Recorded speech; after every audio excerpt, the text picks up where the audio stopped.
Yes, sir. चलिए, यानी कि आज मुझे पेनिस से स्टार्ट करना है, तो चलिए पेनिस के स्ट्रक्चर पे आ जाते हैं।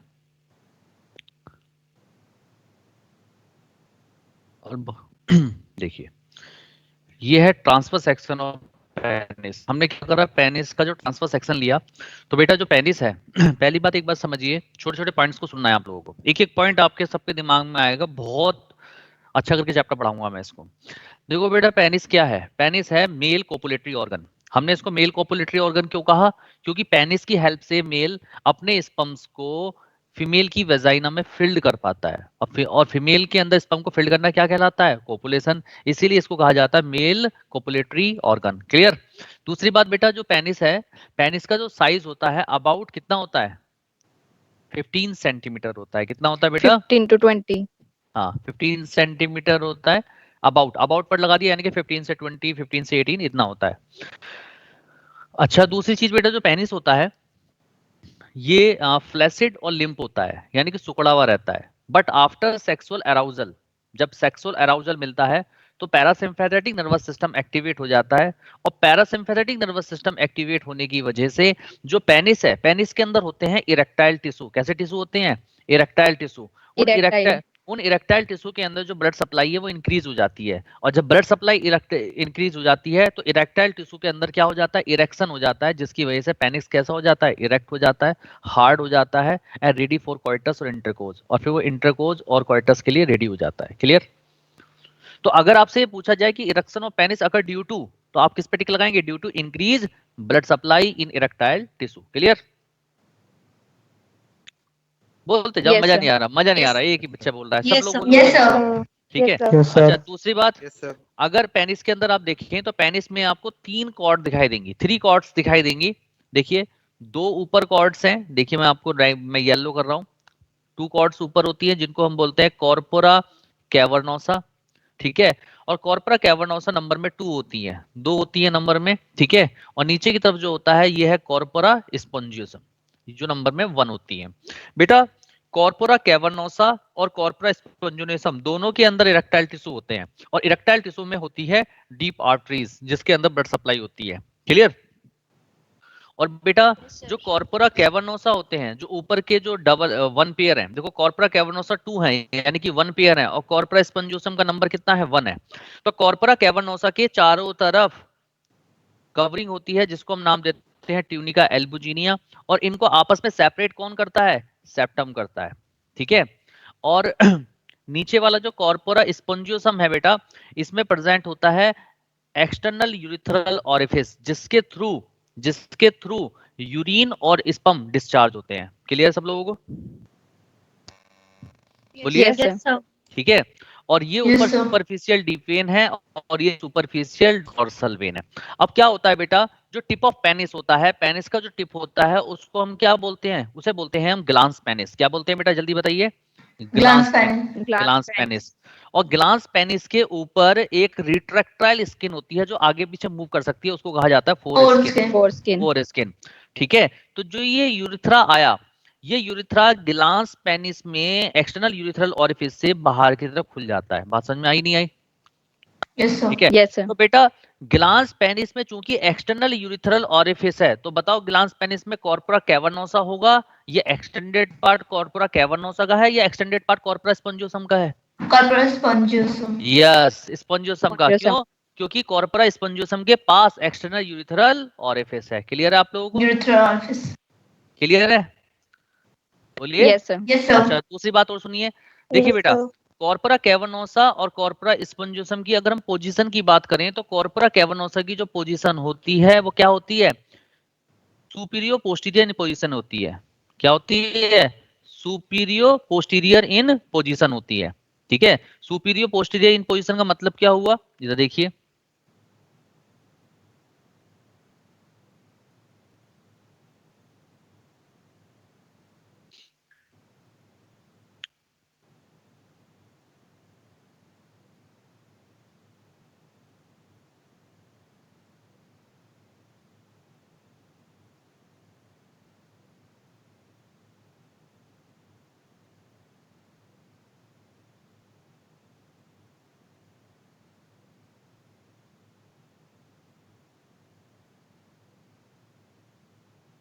हाँ, जैसे ये पेनिस है और ये आगे की तरफ ग्लांस पेनिस है, इसके ऊपर जो स्किन होती है उसको क्या बोलते हो बेटा, बोलो?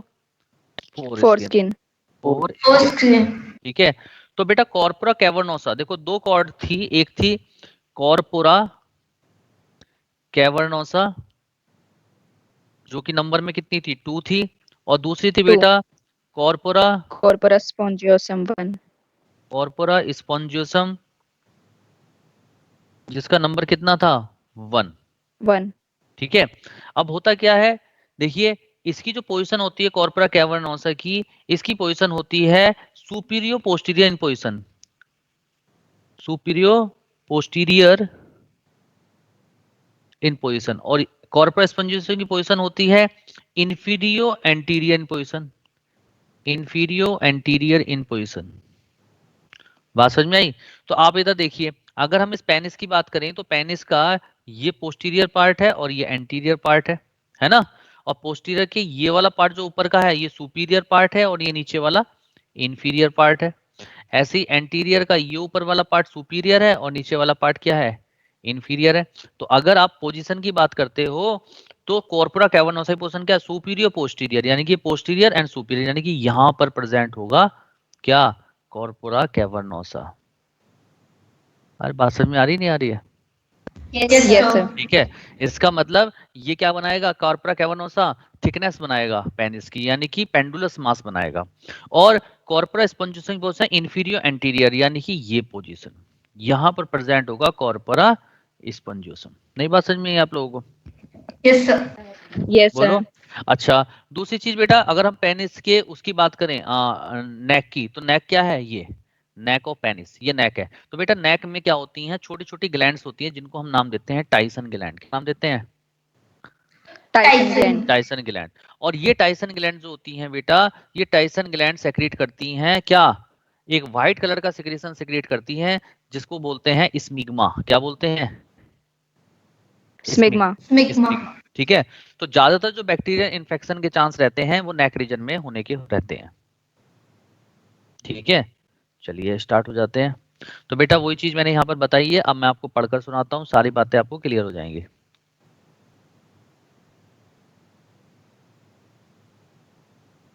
देखिए, it is male copulatory organ, इसकी लंबाई होती है 15 से 20 सेंटीमीटर इन लेंथ, और ये कैसा होता है, पेंडुलस मास होता है। It is small and flaccid limb condition, ये स्मॉल होता है, फ्लैसिड होता है, सिकुड़ा हुआ रहता है, एंड लिम्ब कंडीशन में रहता है। बट आफ्टर सेक्सुअल अराउजल कौन सा सिम्फेरिक नर्वस सिस्टम एक्टिवेट होता है, बोलते जाइए, आंसर आगे आगे आंसर आने चाहिए। पैरा। हाँ, पैरासिम्पैथेटिक। नर्वस सिस्टम एक्टिवेट हो जाता है, जिसकी वजह से क्या हो जाता है, क्या इंक्रीज हो जाती है, ब्लड सप्लाई इंक्रीज हो जाती है, किसके ब्लड अंदर, सप्लाई। किसके अंदर, इरेक्टाइल। टिश्यू ऑफ पेनिस में। ठीक है, so penis become hard and erect, so ready for coitus and intercourse. Clear? Inside the penis कितनी कॉर्ड मिलती हैं, 3 कॉर्ड। कौन कौन सी, बोलते 3 जाओ, चुप नहीं रहना है।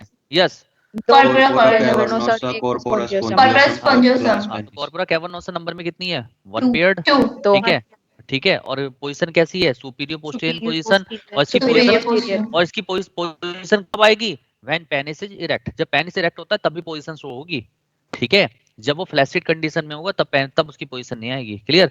और ये क्या बनाता है, पेंडुलस मास ऑफ पेनिस बनाता है and surrounded by tunic albuginea. ठीक है, कॉर्पोरा नंबर में कितना होता है, सिंगल कॉर्ड होती है, इंफीरियर एंटीरियर पोजीशन होती है, और इसकी पोजीशन तब आएगी व्हेन पेनिस इज इरेक्ट, जब पेनिस इरेक्ट होता है। और इसमें क्या होता है, यूरिथ्रल ओरिफिस होता है, जिसके थ्रू क्या होता है, स्पर्म और यूरिन डिस्चार्ज होते हैं। क्लियर? अगला आता है glans sir. Yes penis. Sir. Glans penis किसका एक्सटेंडेड पार्ट है, स्पॉन्जियोसम। स्पॉन्जियोसम। बोलते जाओ, थकना नहीं है, जल्दी जल्दी आंसर, आगे आंसर आने चाहिए। यस, फास्ट माइंड चलाओ। Extended part of corpora spongiosum. ठीक है, और देखने में कैसा है, कॉनिकल शेप्ड है एंड कवर्ड बाय रिट्रैक्टाइल स्किन, उसको क्या बोलते हैं, और फोर स्किन। स्किन। चलिए, टाइसन ग्लैंड कहाँ लोकेट होती है, नेक ऑफ द पेनिस पे, और मैंने Neck कहा था of penis. ये एक व्हाइट सिक्रीशन सेक्रेट करती है जिसको बोलते हैं स्मिग्मा।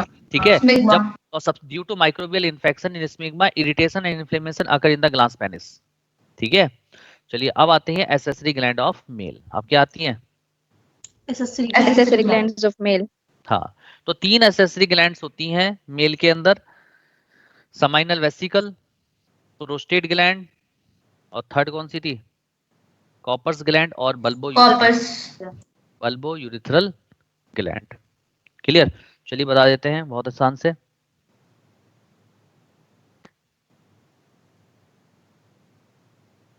देखिए जो सीमेन होता है बेटा एक सिंगल इजैकुलेशन में, किसमें? Single Single ejaculation ejaculation. में जो सीमेन रिलीज होता है वो रिलीज होता है 2.5 से 5 ml, और इसके अंदर जो नंबर ऑफ स्पर्म्स होते हैं वो कितने होते हैं? 200 टू 300 मिलियन। कितने स्पर्म होते हैं इसके अंदर? 200 to 300 million. मिलियन। ठीक है, तो बेटा क्या होता है अब ये जो 200 से 300 मिलियन होते हैं, तो सीमेन के अगर हम कंपोजिशन की बात करें, सीमेन में दो चीजें हैं, एक तो स्पर्म है और दूसरा क्या है? फ्लूइड, जिसको हम सेमाइनल फ्लूइड कह Fluid. देते हैं, Sperm. सेमाइनल फ्लूइड बोल देते हैं। ठीक है, या उसे इजैकुलेट भी कह सकते हो। ठीक है, तो स्पर्म्स का तो हमने बात पढ़ ली। ठीक है, अब बात करते हैं सेमाइनल फ्लूइड की। तो सेमाइनल फ्लूइड को 3 ग्लैंड बनाती है। ठीक है, एक बनाती है सेमाइनल वेसिकल, एक बनाती है प्रोस्टेट ग्लैंड, और एक बनाती है कॉपर्स ग्लैंड, जिसका दूसरा नाम क्या है? Bulbourethral. लड़के नहीं बोलते हैं बेटा, तुम्हें डॉक्टर नहीं बनना है क्या? बोलो लड़को। bulbourethral gland. हो, कितना दर्द हुआ लड़को। लड़के हैं भी इस क्लास में? नहीं, सारी लड़कियां हैं। Yes sir. है तो। Yes sir. लड़कों की आवाज नहीं यस आ सर रही। है। हाँ, बनना है डॉक्टर, नहीं बनना है, लड़कियों की कंपाउंडर बनना आवाज है? आती है सर, नहीं ज्यादातर सर, बॉयज डॉक्टर। बोलते ही नहीं है. बनना है ना, तो बेटा पूरी एनर्जी दिखाओ। देखो ऐसे काम नहीं है, डॉक्टर बनना है तो आज यहाँ लड़ने वाली कहानी होनी चाहिए आपके अंदर। ठीक है, यहाँ तो पहले आओ, पहले पाव वाला हिसाब हो रहा है अब, इसलिए एक्टिव रहो। ठीक है, तो जो सेमाइनल फ्लूइड है इसमें 3 ग्लैंड्स जो है पार्टिसिपेट करेंगी बनाने के लिए। एक होगा सेमाइनल वेसिकल, एक होंगी प्रोस्टेट ग्लैंड, और एक होंगी कॉपर्स ग्लैंड और बल्बो यूरिथ्रल ग्लैंड। तो बेटा जो सेमाइनल वेसिकल होती हैं, सेमाइनल वेसिकल सेमाइनल वेसिकल देखो, तीनों ही ग्लैंड से जो सिक्रीशन सेक्रेट होगा वो नेचर में कैसा होगा? एल्कलाइन होगा। कैसा नेचर? एल्कलाइन। हाँ, तीनों का जो Alkaline. सिक्रीशन होगा पहली बात तो Alkaline. एल्कलाइन होगा, क्योंकि स्पर्म जो है एल्कलाइन नेचर में ही एक्टिव रह सकते हैं, एसिडिक कंडीशन में वो मर जाते हैं। क्लियर है सब लोगों को? Yes sir. ठीक है, दूसरी बात बेटा, सेमाइनल वेसिकल क्या करता है? 70% पार्ट बनाता है इजैकुलेट का, यानी कि 70% जो लिक्विड होता है सीमेन के अंदर वो कौन बनाता है? Seminal vesicle. ठीक है, सेमाइनल और वेसिकल। हाँ, और ये जो है उसको दो चीजें ये जो सेमाइनल वेसिकल का सिक्रीशन है, पहली बात तो सीमेन को क्या प्रोवाइड करता है? फर्स्ट एल्कलाइन नेचर देता है। सबसे पहले जो एल्कलाइन नेचर देता है वो कौन देता है?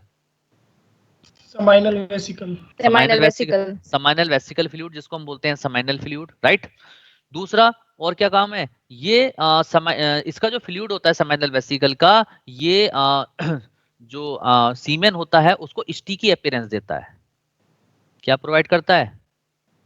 Sticky appearance. हाँ, चिपचिपाहट जो होती है वो आती है उसके अंदर। और तीसरी चीज बेटा, इसका जो सेमाइनल वेसिकल का जो सिक्रीशन होता है जिसको हम बोलते हैं सेमाइनल फ्लूइड, उसमें उसके अंदर प्रेजेंट होता है फ्रक्टोज, और ये फ्रक्टोज जो है बेटा एनर्जी सोर्स है। ये स्पर्म के लिए एनर्जी प्रोवाइड करता है, यानी कि स्पर्म का ये न्यूट्रिशन का काम करता है। दूसरा, इसके अंदर प्रेजेंट होते हैं कैल्शियम, और प्रेजेंट होता है आइनोसिटोल, और प्रेजेंट होता है प्रोस्टोग्लैंडिन। ग्लैंडिन, ये सारी चीजें जो है स्पर्म को एक्टिव करने में हेल्प करती हैं।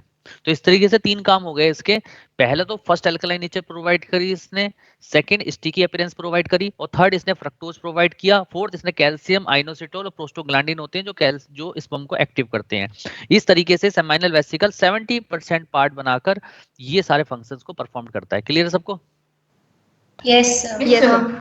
ठीक है, चलिए सेकंड। Yes, हाँ, और सेमाइनल वेसिकल की अगर हम पोजीशन की बात करते हैं कि ये कहाँ पर सिचुएटेड होता है, इसकी लोकेशन क्या होगी, तो ये जो रेक्टम होता है, और जो आप पीछे की तरफ रेक्टम होता है और आगे की तरफ जो यूरिनरी ब्लैडर होता है, उनके बीच में इसकी लोकेशन होती है। क्लियर? अच्छा, प्रोस्टेट ग्लैंड की अगर हम बात करें, प्रोस्टेट ग्लैंड क्या करता है, तो देखो पहली बात तो बेटा, प्रोस्टेट ग्लैंड का जो सिक्रीशन होता है वो 20% पार्ट बनाता है 20% का, लगभग 20% पार्ट बनाता है, मतलब ठीक है। और प्रोस्टेट ग्लैंड का जो सिक्रीशन है, इसके यहाँ पे 3 फंक्शन होते हैं, ठीक है। क्या फंक्शन होता है? पहला फंक्शन बेटा प्रोस्टेट ग्लैंड का क्या होता है, ये सेकंड एल्कलाइन नेचर प्रोवाइड करता है, पहला फंक्शन। दूसरा फंक्शन क्या है, ये जो सीमेन होता है, सीमेन को क्या करता है, व्हाइट अपीयरेंस प्रोवाइड करता है। जो व्हाइट कलर का दिखाई देता है उसको कौन प्रोवाइड करता है, व्हाइट मिल्की अपीयरेंस कौन देता है, प्रोस्टेट ग्लैंड। तीसरा, उसके अंदर जो कैरेक्टरिस्टिक ऑर्डर होती है, जो स्मेल होती है, वो कौन प्रोवाइड करता है, ऑर्डर जो स्मेल प्रोवाइड करता है, वो भी प्रोस्टेट ग्लैंड का सिक्रीशन प्रोवाइड करता है। और चौथा, आप लोग जानते हैं यूरिथ्रा से यूरिन भी पास होता है और स्पर्म भी पास होते हैं। तो जब इजेकुलेशन का टाइम होता है, तो अगर यूरिथ्रा से यूरिन पास हुआ है तो वहां पर क्या हो जाएगा, नेचर एसिडिक। अगर उस मीडियम में अगर स्पर्म पास होंगे तो वो क्या हो जाएंगे, किल हो जाएंगे। इसीलिए बिफोर इजेकुलेशन प्रोस्टेट ग्लैंड का सिक्रीशन क्या करता है, यूरिथ्रा के अंदर जो यूरिन का एसिडिक इफेक्ट है उसको खत्म कर देता है, न्यूट्रलाइज कर देता है, ताकि स्पर्म रिलीज होते समय किल ना हो। क्लियर है? Yes, sir. तो इसका मतलब चौथा फंक्शन क्या हो गया, Yes, sir. It neutralize the acidic effect of urine in urethra. Clear? तो ये सारे फंक्शंस जो होते हैं किसके होते हैं बेटा, प्रोस्टेट ग्लैंड सिक्रीशन के होते हैं। बताइए समझ में आया नहीं आया? Yes, sir. ठीक है। इसके बाद बेटा Yes, कॉपर्स sir. ग्लैंड की बात करते हैं। कॉपर्स ग्लैंड रिमेनिंग जो 10% पार्ट है वो बना देगा कॉपर्स ग्लैंड। और कॉपर्स ग्लैंड का जो सिक्रीशन होता है बेटा, इसका फायदा क्या होता है, ये भी इसको सीमेन को स्टिकी अपीयरेंस प्रोवाइड करता है। तो इसका मतलब स्टिकी अपीयरेंस किस किसने प्रोवाइड करी, सेमाइनल वेसिकल के Terminal vesicle and secretion, bulbourethral gland. bulbourethral gland bulbourethral gland ने। अगर आपसे पूछे व्हाइट अपीयरेंस कौन प्रोवाइड कर रहा है, प्रोस्टेट ग्लैंड सिक्रीशन। आपसे पूछे कि इसको कैरेक्टरिस्टिक ऑर्डर कौन प्रोवाइड कर रहा है, प्रोस्टेट ग्लैंड। आपसे पूछे Prostate इसके gland. यूरिन के एसिडिक इफेक्ट को कौन खत्म कर रहा है, प्रोस्टेट ग्लैंड। अगर Prostate आपसे gland पूछे मेजर पार्ट ऑफ सीमेन कौन बनाता है, तो आपको कहोगे सेमाइनल seminal वेसिकल। vesicle आपसे पूछे फर्स्ट एल्कलाइन नेचर कौन प्रोवाइड करता है, seminal seminal. Seminal vesicle vesicle. कोई भी क्वेश्चन कैसा भी आ सकता है, ठीक है। सारी बातें मैंने आपको यहाँ पे क्लियर कर दी। चलिए स्टार्ट करें आगे। yes sir Yes, Cowper's yes, gland sir. का सिर्फ एक ही वर्क है क्या हाँ, एक ही वर्क है, ठीक है। चलिए सेमाइनल वेसिकल की बात करते हैं। तो सेमाइनल वेसिकल याद कीजिए, मैंने आपको बताया था दोनों साइड में क्या थी, डबल थी, पेयर सिंगल, थी पेयर पेयर्ड Double. होती हैं। ट्यूबुलर कॉइल्ड ग्लैंड है, situated behind the urinary bladder in front of rectum, ठीक है।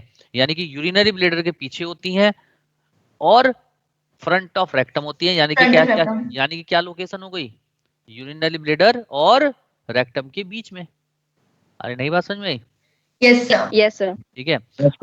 अगला है it secrete seminal fluid which makes the main part of ejaculate, यानी कि semen approximate 70%। Seminal fluid contain fructose, inositol and prostaglandin. Nature of seminal fluid is alkaline in nature. Clear?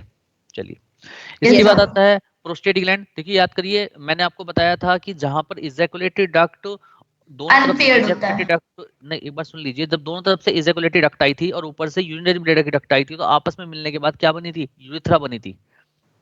First part of Yes, urethra sir. बना था। Yes, sir. तो first part of urethra को चारों तरफ से एक ग्लैंड ने surround किया था, उसका क्या नाम था, Prostate gland. prostate gland याद आया? Yes, याद sir. yes आया? sir glandular urethra yes, glandular urethra कहता है ना। तो देखिए लिखा हुआ है, Yes, sir. हाँ, दीज आर अनपेयर्ड, ये अनपेयर्ड होती है प्रोस्टेट ग्लैंड। कैस्यूनट शेप्ड होती है, कैस्यूनट शेप का मतलब काजू जैसी शेप होती है। Is the collection of 30 to 40 tubular alveolar gland होती है, और इसकी पोजीशन क्या होती है, eight the base of urinary bladder and surround the first part of urethra, और यूरिथ्रा के फर्स्ट पार्ट को सराउंड करती है, ठीक है। इसके सेक्रीशन में कैल्शियम फॉस्फेट, क्लॉटिंग एंजाइम और फिब्रिनोलाइसिन होते हैं। और function of prostate gland secretion क्या है, इट प्रोवाइड मिल्की अपीयरेंस, ये मिल्की अपीयरेंस प्रोवाइड करती है। It provide characteristic order to the semen, semen को एक कैरेक्टरिस्टिक ऑर्डर देती है। ऑर्डर का मतलब क्या होता है, Smell. स्मेल। और Smell. अगला फंक्शन क्या है, it counteract any adverse effect that the urine may have on the sperms. जितना भी यूरिन का जो इफेक्ट है वो सबको ये न्यूट्रलाइज कर देती है, ताकि स्पर्म के ऊपर कोई भी इफेक्ट ना पड़े। क्लियर है सबको? Yes, yes sir. sir Yes, sir. Yes, sir. इसके बाद आता है कॉपर्स ग्लैंड और बल्बोयूरेथ्रल ग्लैंड, ठीक है। बेटा ये भी क्या होती हैं, दीज आर पेयर्ड ग्लैंड। इसका मतलब अनपेयर्ड केवल और केवल कौन सी थी, प्रोस्टेट ग्लैंड। prostate gland बाकी सेमाइनल वेसिकल और कॉपर्स ग्लैंड दोनों ही पेयर्ड ग्लैंड है, और इसकी शेप कैसी होती है, पी साइज शेप्ड होती है, ठीक है। और ये कहां पे प्रेजेंट थी, adjacent to the urethra at the base of penis, ठीक है। और बेटा ये एक विस्कस म्यूकस सेक्रेट करती है which act as a lubricant, जो लुब्रिकेंट की तरह काम करता है। तो यहाँ पे मैंने नोट पॉइंट में ये बात लिखवा भी दी कि secretion of seminal vesicle and bulbourethral gland gives its sticky appearance to the semen. Semen को क्या प्रोवाइड करते हैं दोनों? Sticky appearance. Yes, sticky appearance provide करते हैं। क्लियर? चलिए अगला है, आपसे पूछे पीएच ऑफ सीमेन, सीमेन का पीएच कितना होता है? तो चूंकि इसके अंदर एल्कलाइन फ्लूइड मिक्स होता है इसलिए पीएच इसका एल्कलाइन होगा, यानी कि 7.2 से 7.7 होगा। Volume of semen in ejaculation is कितना होता है? 2.5 से 2.5 to 5 ml। 5 ml होता है। ठीक है, चलिए अब आप बात करते हैं इजैकुलेशन। इजैकुलेशन क्या होता है? तो देखिए बेटा, ये बताइए, आप खुद सोच सकते हैं कि जो सीमेन रिलीज हो रहा है वो यूरिथ्रा से रिलीज हो रहा है, बोलिए हाँ या ना। Yes sir. ठीक है, तो और किसके थ्रू रिलीज हो रहा है? External urethral. External urethral orifice. तो जब सीमेन यहाँ पर है भरा हुआ, तो अब क्या होता है, यूरिथ्रा के अंदर जो स्मूथ मसल्स हैं उनमें कॉन्ट्रैक्शन होगा। तो जब उनमें कॉन्ट्रैक्शन होगा, ऐसे करके कॉन्ट्रैक्शन होगा, तो इजैकुलेशन फोर्स के साथ बाहर की तरफ जाएगा। This is called ejaculation. नहीं बात समझ में? तो यानी कि ये क्या है? Yes, sir. यानी कि ये फोर्सफुल एक्सपेल्ड है, यानी कि फोर्सफुल एक्सपेल्सन है। ठीक है, तो लिखो, देखो ये लिखा है, semen is forcefully expelled from the penis by the contraction of smooth muscles that line the urethra. अगर आपसे पूछें कि इजैकुलेशन अकर ड्यू टू, तो आप क्या कहोगे? Due to contraction of smooth muscles of urethra. नहीं बात समझ में आई? Yes sir. Yes, sir. ठीक है, चलिए अब बात करते हैं, अगला टॉपिक आता है स्पर्म काउंट। स्पर्म काउंट, ठीक है, तो स्पर्म काउंट, तो मैंने अभी आप लोगों को बताया था कि जब पेनिस से सीमेन रिलीज होता है वेजाइना के अंदर, तो कितने सिंगल इजैकुलेशन में इन वेजाइना कितने ml सीमेन रिलीज होता है? 2.5 to 2.5 to 5 ml। ml। ठीक है, और उसके अंदर 200 से 300 मिलियन स्पर्म्स होते हैं। कितने स्पर्म्स होते हैं? 200 to 300 million. हाँ 200। अब आप लोग चुप रहिएगा, देखिएगा अब क्या होता है, 200 से 300 मिलियन इसमें स्पर्म्स होते हैं। तो 200 और 300 मिलियन स्पर्म्स को अगर हम 100% स्पर्म मान लें, तो इनका लगभग 40% स्पर्म्स जैसे ही वेजाइना में रिलीज होते हैं मर जाते हैं। क्यों? क्योंकि उनके पास non normal shape and size, उनकी शेप और साइज नॉर्मल नहीं होते, यानी कि not having normal shape and size. क्योंकि नॉर्मल शेप और साइज नहीं होते, तो 40% स्पर्म्स तो मर जाते हैं। बच्चे कितने रह गए? 60%। और 60% जो स्पर्म्स हैं, ये वो स्पर्म है जिनके पास having normal shape and size, जिनके पास नॉर्मल शेप है और नॉर्मल साइज है। अब इन 60% के भी 60% स्पर्म किल हो जाते हैं। क्यों किल हो जाते हैं? उसके 3 रीजन है। पहला reason, due to acidic medium in vagina. Vagina में चूंकि आपको पता है कि जो वेस्टिब्यूल होता है, वेस्टिब्यूल में 2 ओपनिंग होती हैं, एक ऊपर होती है जिसको बोलते हैं यूरिथ्रा। ठीक है, इस तरीके से वेस्टिब्यूल होता है, मैं अभी आपको बताऊंगा। तो उस वेस्टिब्यूल में ऊपर की तरफ एक ओपनिंग होती है फीमेल में जिसको बोलते हैं यूरिथ्रा, जिससे यूरिन डिस्चार्ज होता है, और नीचे की तरफ होता है वेजाइनल ओरिफिस। ठीक है, तो जब यहाँ से यूरिन डिस्चार्ज होता है यूरिथ्रा से, तो यहाँ का जो पूरा मीडियम है यूरिन के डिस्चार्ज की वजह से कैसा हो जाता है? एसिडिक हो जाता है। तो जब स्पर्म रिलीज होकर यहाँ पर आएंगे, तो उस एसिडिक इफेक्ट ऑफ यूरिन की वजह से वो किल हो जाएंगे। तो दूसरा रीजन क्या हो, पहला रीजन क्या हो गया? Due to acidic medium in vagina. Clear हुआ? Yes, sir. Second Yes, reason sir. है एनगल्फ बाय डब्ल्यूबीसी। बेटा यहाँ पे क्या होता है, जो वेजाइना होती है हाईली वेस्कुलर होती है, इसमें ब्लड सप्लाई बहुत ज्यादा होती है। ठीक है, तो यहाँ पे डब्ल्यूबीसी भी जो है घूमती रहती है ब्लड सप्लाई की वजह से। तो जैसे ही स्पर्म यहाँ पे रिलीज होकर आते हैं, तो डब्ल्यूबीसी एक्टिव हो जाती है। उनको लगता है कि बाहर से कोई फॉरेन बॉडी आ गई, तो वो कुछ स्पर्म्स को डब्ल्यूबीसी यहाँ पर खा जाती है, तो जिसकी वजह से भी खत्म हो जाते हैं कुछ स्पर्म। बाकी थर्ड रीजन है लो एनर्जी। कुछ स्पर्म की जो एनर्जी इतनी लो होती है कि वो रिलीज होने के कुछ घंटे बाद जो है मर जाते हैं, कुछ टाइम बाद वो मर जाते हैं। तो इस तरीके से 60% जो स्पर्म्स हैं वो किल हो जाते हैं। रिमेनिंग कितने रह गए? 40% स्पर्म। ये 40% वो स्पर्म है जिनके पास मोर एनर्जी है, बहुत ज्यादा एनर्जी है, और मोर एनर्जी जिन स्पर्म्स के पास होती है उसको बोलते हैं विग्रस मोटिलिटी। क्या बोलते हैं? Vigorous motility। यानी कि 40% स्पर्म के पास विग्रस मोटिलिटी है, मोर एनर्जी है, तो अब वो दौड़ना शुरू कर देंगे। अब वो वेजाइना से एंटर करेंगे सर्विक्स में, सर्विक्स से एंटर करेंगे यूट्रस में, यूट्रस से एंटर करेंगे फैलोपियन ट्यूब में, और दौड़ के वो ओवम के पास पहुंचना जाएंगे। जो पहले ओवम को छू देगा वो ओवम को फर्टिलाइज करेगा, और बाकी सारे जो स्पर्म है वो मर जाएंगे। This is called chance of fertilization. नहीं बात समझ में आई? Yes, sir। ठीक है, अब जैसे ही ओवम को जो स्पर्म पहले ओवम को छुएगा, ठीक है, तो ओवम एकदम से डीपोलराइज हो जाता है और ओवम के चारों तरफ बन जाती है फर्टिलाइजेशन मेम्ब्रेन। तो फर्टिलाइजेशन मेम्ब्रेन, तो अगर एक से ज्यादा अब और बाकी स्पर्म उसकी अगर वॉल पे जाके चिपक भी जाएंगे तो वो उस फर्टिलाइजेशन मेम्ब्रेन को डिसॉल्व नहीं कर पाएंगे और वहीं पे चिपके रह जाएंगे। बाकी जो स्पर्म एंटर करा था वो कर चुका है एंटर, ठीक है। तो यानी कि पॉलीस्पर्मी रुक गई। क्या रुक गई? पॉलीस्पर्मी। पॉलीस्पर्मी। पॉलीस्पर्मी। अब क्या होगा, फैलोपियन ट्यूब में जो WBC सेल्स हैं वो WBC सेल्स उन स्पर्म के ऊपर अटैक कर देंगे और सारे स्पर्म को खत्म कर देंगे। केवल इसका मतलब केवल एक स्पर्म, यानी कि 200 से 300 मिलियन स्पर्म में से सिर्फ एक स्पर्म एग को फर्टिलाइज करेगा, बाकी तो सारे किल हो जाएंगे, ठीक है। तो वही लिखा है यहाँ पे, reach the fallopian tube but only one sperm fertilize the egg called chance of fertilization. Clear है सबको? यस। पूरी Yes, प्रोसेस sir. समझ आ गई? किसी को दिक्कत परेशानी? क्लियर बिल्कुल point? Yes sir. Yes, sir. Yes, sir. Yes sir. Question रुकेगा नहीं बेटा, क्वेश्चन रुकेगा ही नहीं, बस पढ़ते जाना है आप लोगों को खुशी के साथ। अगला है मोटिलिटी। स्पर्म मोटिलिटी क्या होती है? स्पर्म मोटिलिटी है movement of sperm by tail, ठीक है। स्पर्म क्या करता है, आपसे पूछा है स्पर्म किसके थ्रू मूव करता है? टेल के थ्रू मूव करता है। और वो चल के नहीं जाता, तैर के जाता है, स्विमिंग करता है। इसमें क्या करता है? स्विमिंग करता है टेल के थ्रू, Swim. ठीक है। तो कितने तो टेल के थ्रू जो स्विमिंग करके वो मूव करता है, इसको कहा जाता है स्पर्म मोटिलिटी। और स्पर्म मोटिलिटी कितनी होती है इसकी? 1.5 से 3 mm पर मिनट, यानी कि 1 मिनट में ये 1.5 से 3 mm की डिस्टेंस को कवर करता है। तो ये लिखा है motility, movement of sperm by tail. Sperm motility क्या होती है? 1.5 to 3 mm per minute. So it take half an hour to reach the ovum in fallopian tube. इसीलिए इसको आधा घंटा लग जाता है ओवम तक पहुंचने में, फैलोपियन ट्यूब में। बात समझ में आई या नहीं आई? Yes, sir. हाँ, तो ये था मेल रिप्रोडक्टिव सिस्टम। बताइए मेल रिप्रोडक्टिव सिस्टम आप लोगों को बढ़िया हो गया, एकदम तैयार?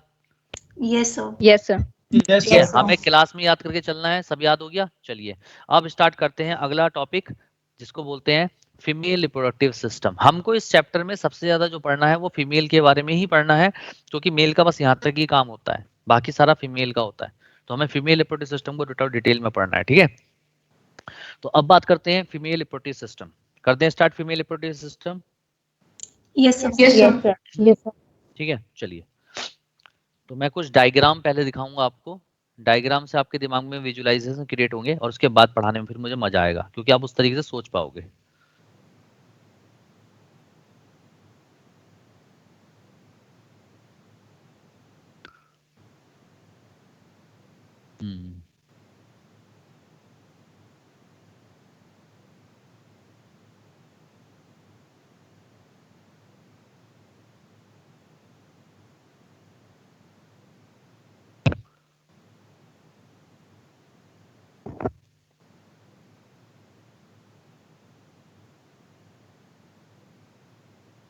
दिखाई दे रहा है सबको? एक मिनट, ये ना मैं कलर नहीं कर रहा।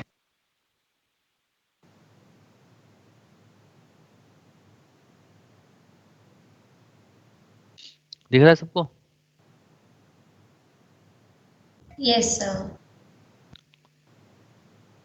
देखिए ये साइड से देखा जा रहा है, ये साइड व्यू है। कौन सा व्यू है ये? Side view. Side view. Side view, ठीक है। ये कोई फीमेल है, ठीक है। ये फीमेल की बैक साइड है, इसको बैक कहेंगे। और ये इसकी फ्रंट साइड है, सामने की साइड है। क्लियर? तो आप देखिए, बिल्कुल आराम से ध्यान से देखिएगा। देखिए पीछे की तरफ ये जो आ रही है, ये बोन, ये क्या है? कौन बताएगा? बैक बोन है ये, Backbone, sir. Backbone. यानी कि वर्टिब्रल कॉलम। अरे देख रहे हैं, ठीक है। Yes, sir. उसको छोड़ो ना, हाँ, कॉक्सिल वॉक्सिल वो तो Coccyx. देख ही लोगे, टेल रीजन वो तो पता ही है आप सबको। बैकबोन है, ठीक है ना, वर्टिब्रल कॉलम। और ये जो पीछे की तरफ आ रही है, यहाँ से ये आ रही है स्मॉल इंटेस्टाइन, उसके बाद लार्ज इंटेस्टाइन। लार्ज इंटेस्टाइन का ये कौन सा पार्ट है? रेक्टम, जिसके अंदर फीकल मैटर स्टोर होता है। क्या स्टोर होता है? Store faecal matter. Fecal matter. फिसीज, ठीक है। और फिर रेक्टम की ओपनिंग होती है यहाँ पर, उस ओपनिंग को आप नाम देते हो एनस। एनस। क्लियर? अब इसके जस्ट आगे की तरफ देखिएगा, बिल्कुल ध्यान से देखिएगा आगे। ठीक है, ये जो ये ओवरी है, ये इतना सब आपको बाद में पता लगेगा। ठीक है, फिलहाल इतना याद रखिए कि ये आगे की तरफ एक ओपनिंग है जिसको बोलते हैं वेजाइना। तो देखिए एनस और वेजाइना के बीच में जो ये एरिया आपको दिखाई दे रहा है, दिस एरिया, इसको, इस क्लिनिकल एरिया को नाम देते हैं पेरिनियम। क्या देते हैं इस क्लिनिकल एरिया को नाम? पेरिनियम। पेरिनियम। तो ये साइड व्यू है। अब इसी को ही अगर हम सामने से देखें, फ्रंट व्यू देखें, तो फ्रंट व्यू में आपको इस तरीके से ये दिखाई देगी। ठीक है, तो केवल हमें बस आगे वाला पार्ट देखना है, पीछे वाला पार्ट हम ऑलरेडी डिस्कस कर चुके हैं डाइस सिस्टम में। हमें सिर्फ आगे वाला रिपोर्टिव पार्ट देखना है, तो ये इस तरीके से दिखाई देती है। इतना समझ में आया? पहले इसका एक स्क्रीनशॉट ले लो, लेते जाया करो स्क्रीनशॉट, अपने आप लिया करो। ले लेते हैं सब। ले लिया? Yes sir. ठीक है, अभी केवल विजुअलाइजेशन चल रही है कि क्या क्या चीजें हैं। ठीक है, अब मैं थोड़ा सा आपको दिखा देता हूँ एक हल्का सा। अब ये आपको दिखाई दे रहा होगा, ये मैंने अभी आप लोगों को बताया था, क्योंकि ठीक है, अब इसमें देखिए ये फीमेल रिप्रोडक्टिव ऑर्गन्स है। ठीक है, फीमेल, तो ये आपको जो है फैलोपियन ट्यूब दिखाई दे रही है इस तरीके से। देखो यहाँ पे ये लोकेट होती है, दिखाई दे रही है नीचे। Yes sir. ठीक है, इसका भी एक स्क्रीनशॉट ले लीजिए।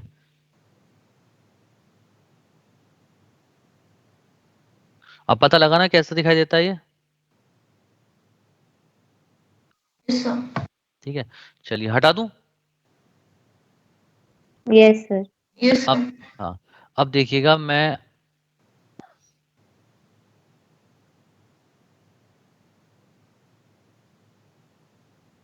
हाँ जी, तो ये देखिए, ये आपके एनसीईआरटी का डायग्राम है। ये है आपका फीमेल, ये है फीमेल रिप्रोडक्टिव सिस्टम। हम फीमेल रिप्रोडक्टिव सिस्टम है ये। ठीक है, फीमेल रिप्रोडक्टिव सिस्टम।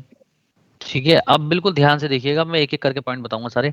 देखिए ये जो आपको दिखाई दे रहे हैं, ये दोनों तरफ जो पिंक पिंक कलर की आपको या रेड कलर की दिखाई दे रही है, ये क्या है? कौन बच्चा बताएगा? ओवरी। Yes, ovary.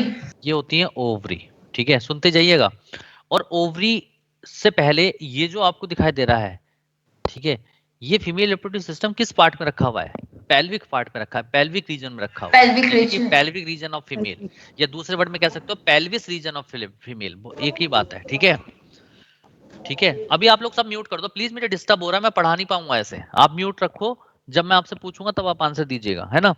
तो ओवरी जो होती हैं, या ओवरी छोड़ो, सबसे पहले हम बात करते हैं फीमेल रिप्रोडक्टिव जो पार्ट होता है, ये सिस्टम होता है, ये लोकेटेड होता है इन पेल्विक रीजन ऑफ फीमेल में। अब पेल्विक रीजन कहाँ प्रेजेंट होता है? लोअर एब्डोमेन में। कहाँ प्रेजेंट होता है?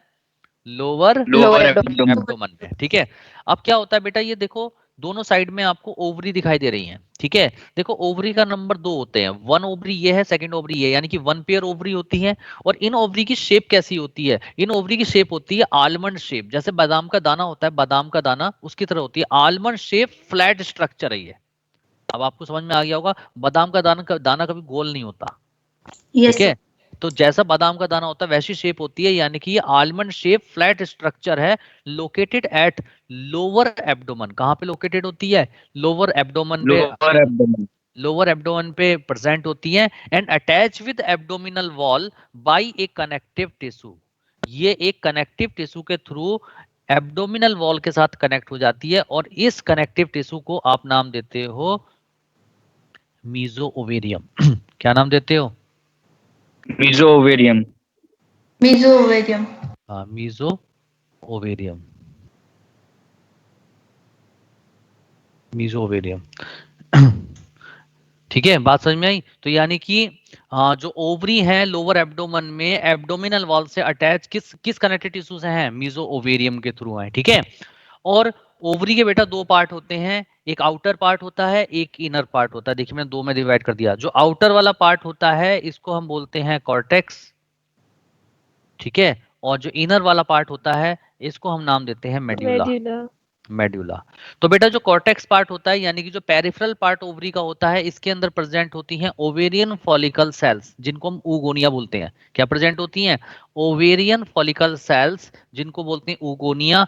और इनसे यहाँ पर oogenesis के थ्रू ओवम का फॉर्मेशन होता है, यानी कि जो पेरिफेरल पार्ट ओवरी का है वो क्या बनाता है? ओवम बनाता है, एग बनाता है। और किससे बनाता है? oogonal सेल से, जिनको हम बोलते हैं ओवेरियन फॉलिकल सेल से। क्लियर? और जो मेडुला पार्ट होता है ओवरी का बीच वाला, इसके अंदर बेटा तीन चीजें होती हैं। इसके अंदर लूज एरियोलर कनेक्टिव टिश्यू होते हैं, इसके अंदर इलास्टिक फाइबर्स होते हैं, और इसके अंदर ब्लड सप्लाई होती है, ब्लड वेसल्स होती हैं। क्लियर है सबको? Yes, sir. ठीक है। Yes, sir. इसके बाद बेटा अभी हम केवल जस्ट स्ट्रक्चर की बात कर रहे हैं, अभी हम डिटेल पे नहीं जा रहे हैं। ओवरी के बाद बेटा ये देखिए, ये जो आपको दिखाई दे रही है, this is called fallopian tube. Fallopian tube को दूसरे वर्ड में हम ओविडक्ट भी कहते हैं, क्योंकि ये ओवम को ट्रांसफर करने का काम करती है, ओविडक्ट भी बोलते हैं। तो बेटा फैलोपियन ट्यूब या जो ओविडक्ट होती है, इसके तीन पार्ट होते हैं। सबसे फर्स्ट पार्ट को हम नाम देते हैं इनफेंडिबुलम। क्या बोलते हैं पहले पार्ट को? Infundibulum. हाँ, इनफेंडिबुलम। तो बेटा इनफेंडिबुलम जो होती है, it is the first part of fallopian tube. ये फैलोपियन ट्यूब का फर्स्ट पार्ट होता है, लोकेटेड नियर द ओवरी। ये ओवरी के नियर होता है, और इसके एंटीरियर एंड पे फिंगर लाइक प्रोजेक्शन होते हैं, जिनको हम नाम देते हैं फिम्बरी। क्या नाम देते हैं? फिम्बरी। फिम्बरी। तो क्या होता है, जब 14th डे पे ओवुलेशन होता है, तो एग जो है वो रिलीज किस में हो जाता है? एब्डोमिनल कैविटी में रिलीज हो जाता है एग, यानी कि ये एग जो है एब्डोमिनल कैविटी में रिलीज हो गया। इसके बाद जब ये एग एब्डोमिनल कैविटी में रिलीज हो जाता है, तो फिम्बरी क्या कर लेता है? उसका उस ओवम का कलेक्शन कर लेता है। तो यानी कि फिम्बरी का काम क्या है? Collection of ovum after ovulation in abdominal cavity. Clear? Yes, sir. Yes. ठीक है। इसके बाद बेटा जो इनफेंडिबुलम है, ये फिर सेकंड पार्ट में ओपन हो जाता है, जो कि broadest part of fallopian tube होता है, जिसको हम नाम देते हैं एम्पुला। बेटा एम्पुला वो पार्ट है फैलोपियन ट्यूब का जहां पर फर्टिलाइजेशन होता है स्पर्म और ओवम के बीच में साइमल्टेनियसली। यानी कि स्पर्म और ओवम का फर्टिलाइजेशन, अगर आपसे पूछे फर्टिलाइजेशन टेक्स प्लेस इन, तो आप किस पे लगाओगे? Ampulla reason. ठीक है, एम्पुला रीजन। बेटा पे नहीं होता। बेटा जो मैं बात बोल रहा हूँ ना, मेरी बात को काटना नहीं है, आप सिर्फ जो मैं बात सुन रहा हूँ तो आप बस सुनते जाओ। अभी आपको आपकी मूवी चल रही है, मूवी में डिस्टर्ब मत करो, सब बातें मैं अपना आप बोलूंगा। आप मुझ पे बस बिलीव रखो, जो मैं बोल रहा हूँ बस मेरी बातों को सुनते चले जाओ, आत्मा में उतारते चले जाओ। तो बेटा जो एम्पुलर रीजन है, जो कि broadest part of fallopian tube है, यहाँ पे फर्टिलाइजेशन होगा स्पर्म एंड ओवम का। ठीक है। आज से 2 या 3 साल पहले क्या होता था, क्वेश्चंस में हम बताते थे at the junction of ampulla and isthmus. अगर आपसे पूछते थे कि फर्टिलाइजेशन कहां पर होता है, तो आप बोलते थे, हम आंसर लगा देते at the junction of ampulla and isthmus, और वो बिल्कुल करेक्ट है। अगर आप मेडिकल कॉलेज में भी जाओगे, तो मेडिकल कॉलेज में भी आपको यही मिलेगा पढ़ने में कि फर्टिलाइजेशन टेक्स प्लेस इन, तो आप क्या वहां पर भी मिलेगा at the junction of ampulla and isthmus. तो आज से 2-3 साल पहले एनसीईआरटी में भी at the junction of ampulla और इस्थेमस था, लेकिन चूंकि हमें रिसेंट एनसीईआरटी के अकॉर्डिंग पढ़ाई करनी है, तो आज की तारीख में एनसीईआरटी के अंदर लिखा हुआ है फर्टिलाइजेशन अकर इन एम्पुलर रीजन। तो अब आप एम्पुलर रीजन पे टिक लगाओगे, क्योंकि मैंने आपको ये बात बताई थी कि अगर एनसीईआरटी के अंदर किसी चींटी को हाथी कहते हैं तो वो हाथी है, और हाथी को चींटी कहते हैं तो चींटी है। आपको ब्लाइंड फेथ करना पड़ेगा किसके ऊपर? एनसीईआरटी पर। उसमें गलत भी लिखा है तो आपको गलत ही पढ़ना पड़ेगा, क्योंकि वो आपकी मजबूरी है, क्योंकि आपका एग्जाम एक लो लेवल पर है, उस पर कोई फाइट नहीं हो सकती। तो इसीलिए आपसे अगर पूछते हैं आज की तारीख में कि फर्टिलाइजेशन कहाँ होगा, तो आप किस पे टिक लगाएंगे? Ampullar region. मेरे ख्याल से जो डाउट बेटा आपका था, जिस बात पे आप जिक्र करने वाले थे, उसका आंसर आपको मिल चुका होगा। Yes, sir. ठीक है ना? मुझे सब पता है कहाँ पे क्या बच्चा पूछेगा, बस आपको कहानी सुनती चली जानी है। ठीक है। एम्पुला के बाद बेटा जो थर्ड पार्ट होता है, this is called isthmus. Isthmus जो है third part of fallopian tube है, और ये वो पार्ट इस्थेमस का होता है which is link to the uterus, जो यूट्रस से जुड़ता है, जाके किससे लिंक हो जाता है? यूट्रस से। और ये narrowest part of fallopian tube होता है, यानी कि फैलोपियन ट्यूब का नैरो पार्ट होता है सबसे, और ये जाके लिंक कर जाता है यूट्रस के थ्रू। ठीक है। तो इस तरीके से इनफेंडिबुलम, एम्पुला और इस्थेमस आपस में मिलकर एक ट्यूब लाइक स्ट्रक्चर बनाते हैं, जिसको हम नाम देते हैं फैलोपियन ट्यूब या ओविडक्ट। और फैलोपियन ट्यूब और ओविडक्ट की जो लेंथ होती है वो 10 से 12 सेंटीमीटर होती है, और फैलोपियन ट्यूब इंटरनली लाइंड होती है किससे? ये होती है सीलिएटेड कोलुमनर एपिथेलियम से लाइंड होती है। इसीलिए फैलोपियन ट्यूब के इनर साइड में क्या मिलते हैं? सीलिया मिलते हैं। ठीक है। और फैलोपियन ट्यूब में मसल्स भी मिलती हैं। ठीक है। तो इस तरीके से जब एग इनफेंडिबुलम में आते हैं, तो वो यूट्रस की तरफ मूव किसके थ्रू करते हैं? Due to ciliary movement and peristalsis movement. Ciliary movement cilia की मूवमेंट हो गई, पेरिस्टोल्सिस मूवमेंट मसल्स मूवमेंट हो गई। क्लियर? बोलो हाँ या ना? Yes, sir. Yes. तो फैलोपियन ट्यूब का फंक्शन हो गया इट ट्रांसफर ओवम और जाइगोट। जाइगोट क्यों कहा? अगर एम्पुला में फर्टिलाइजेशन हो जाए, जाइगोट बन जाए, तो उसको भी तो वही ट्रांसफर करेगा। तो इट ट्रांसफर ओवम और zygote from fallopian tube to uterus by ciliary movement and peristalsis movement. Clear है सब लोगों को? Yes, sir. ठीक है। अब बेटा ये जो फैलोपियन ट्यूब है ये भी एब्डोमिनल वॉल के अंदर क्या करती है, सस्पेंड कर जाती है कनेक्टिव टिश्यू से। उस कनेक्टिव टिश्यू को क्या बोलते हैं, कौन बताएगा? मीजोसेल्फिनिक्स। क्या बोलते हैं उसे? मीजोसेल्फिनिक्स। ठीक है, आगे सब मिलेगा लिखा हुआ मीजोसेल्फिनिक्स। यानी कि जिस तरीके से ओवरी एब्डोमिनल वॉल से कनेक्टिव टिश्यू से कनेक्टेड जिसका नाम था मीजो ओवेरियम, ऐसे ही फैलोपियन ट्यूब भी एक कनेक्टिव टिश्यू से एब्डोमिनल वॉल से अटैच होती है जिसको हम नाम देते हैं मीजोसेल्फिनिक्स। क्लियर हुआ नहीं हुआ? Yes, sir. Yes, sir. ठीक है। इसके बाद अब जो है थर्ड जो पार्ट आता है, दिस इज कॉल्ड यूट्रस। ये कौन सा पार्ट हो गया? यूट्रस। यूट्रस के यहाँ पे 3 पार्ट होते हैं। सबसे जो ऊपर वाला पार्ट होता है इसको बोलते हैं फंडस। पहले वाले पार्ट को यूट्रस के बोलते हैं फंडस, बीच वाले पार्ट को बोलते हैं बॉडी, और थर्ड बॉडी ये सेकंड पार्ट हो गया, और थर्ड पार्ट को हम बोलेंगे सर्विक्स। तो 3 पार्ट हो गए, फर्स्ट, सेकंड, थर्ड। तो फर्स्ट पार्ट को बोलेंगे फंडस, सेकंड पार्ट को बोलेंगे बॉडी और थर्ड पार्ट को बोलेंगे सर्विक्स। तो बेटा जो फंडस वाला जो पार्ट होता है इस पे अटैच होता है प्लेसेंटा जुड़ता है जाकर। बात समझ में आई या नहीं आई आप लोगों को? इसका मतलब जो फर्स्ट, हाँ, तो जो यूट्रस होता है बेटा, यूट्रस कैसा होता है? होलो होता है। एक तो होलो होता है क्योंकि होलो जरूरी है, तो होलो होगा तभी तो उसके अंदर एम्ब्रियोनिक डेवलपमेंट होगा। होलो ट्यूबुलर स्ट्रक्चर होती है, इन्वर्टेड पियर शेप्ड स्ट्रक्चर होती है ये।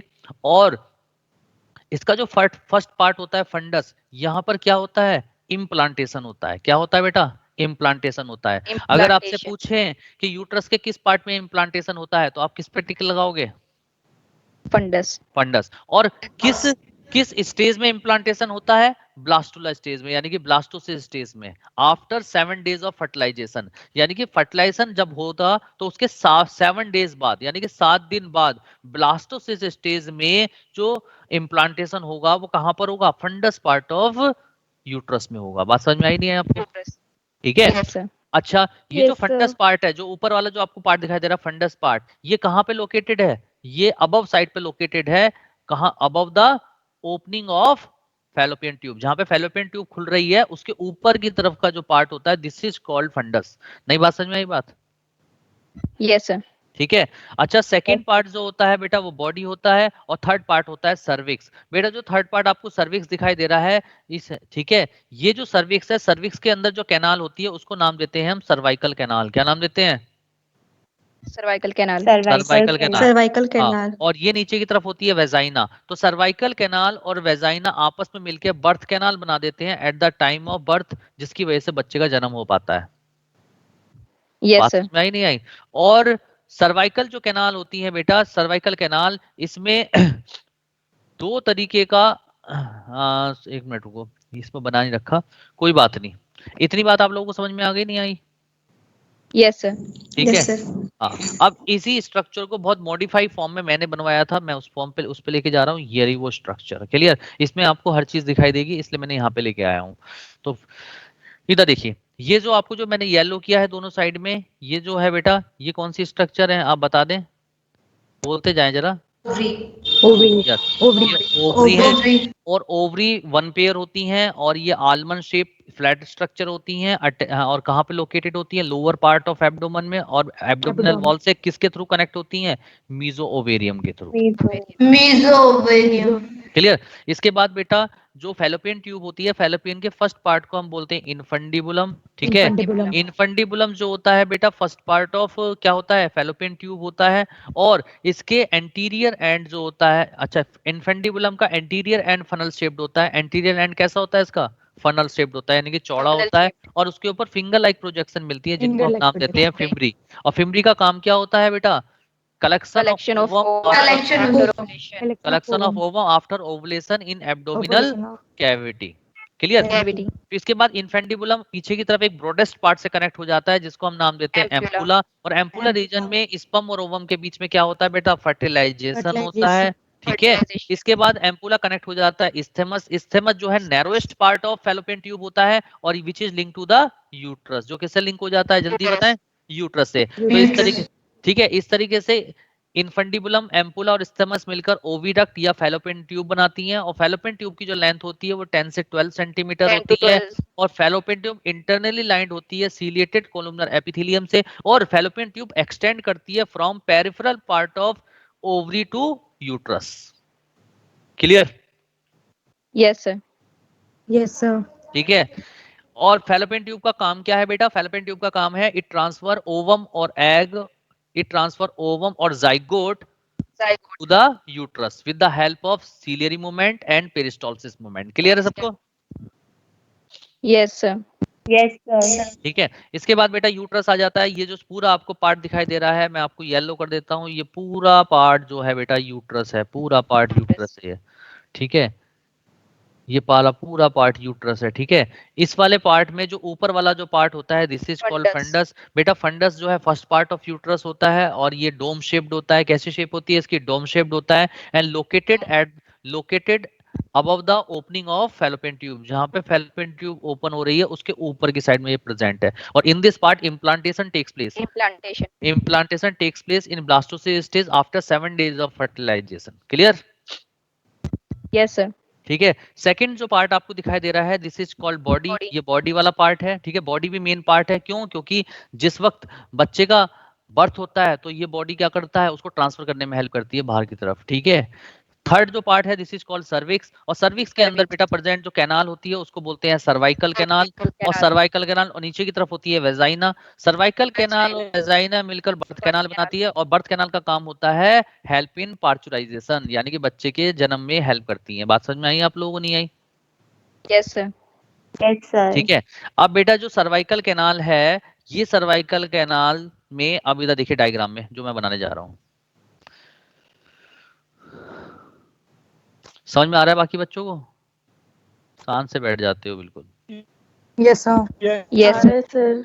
हाँ, थकना नहीं है, तुम बहुत जल्दी थक जाते हो तुम लोग। देखिए अब क्या है, इस तरीके से मैं केवल यूट्रस का नीचे का पार्ट बना रहा हूँ। ये यूट्रस है, यूट्रस का नीचे का पार्ट है। ठीक है, इसमें ये जो है ये कैनाल आ रही है आपकी सर्वाइकल कैनाल।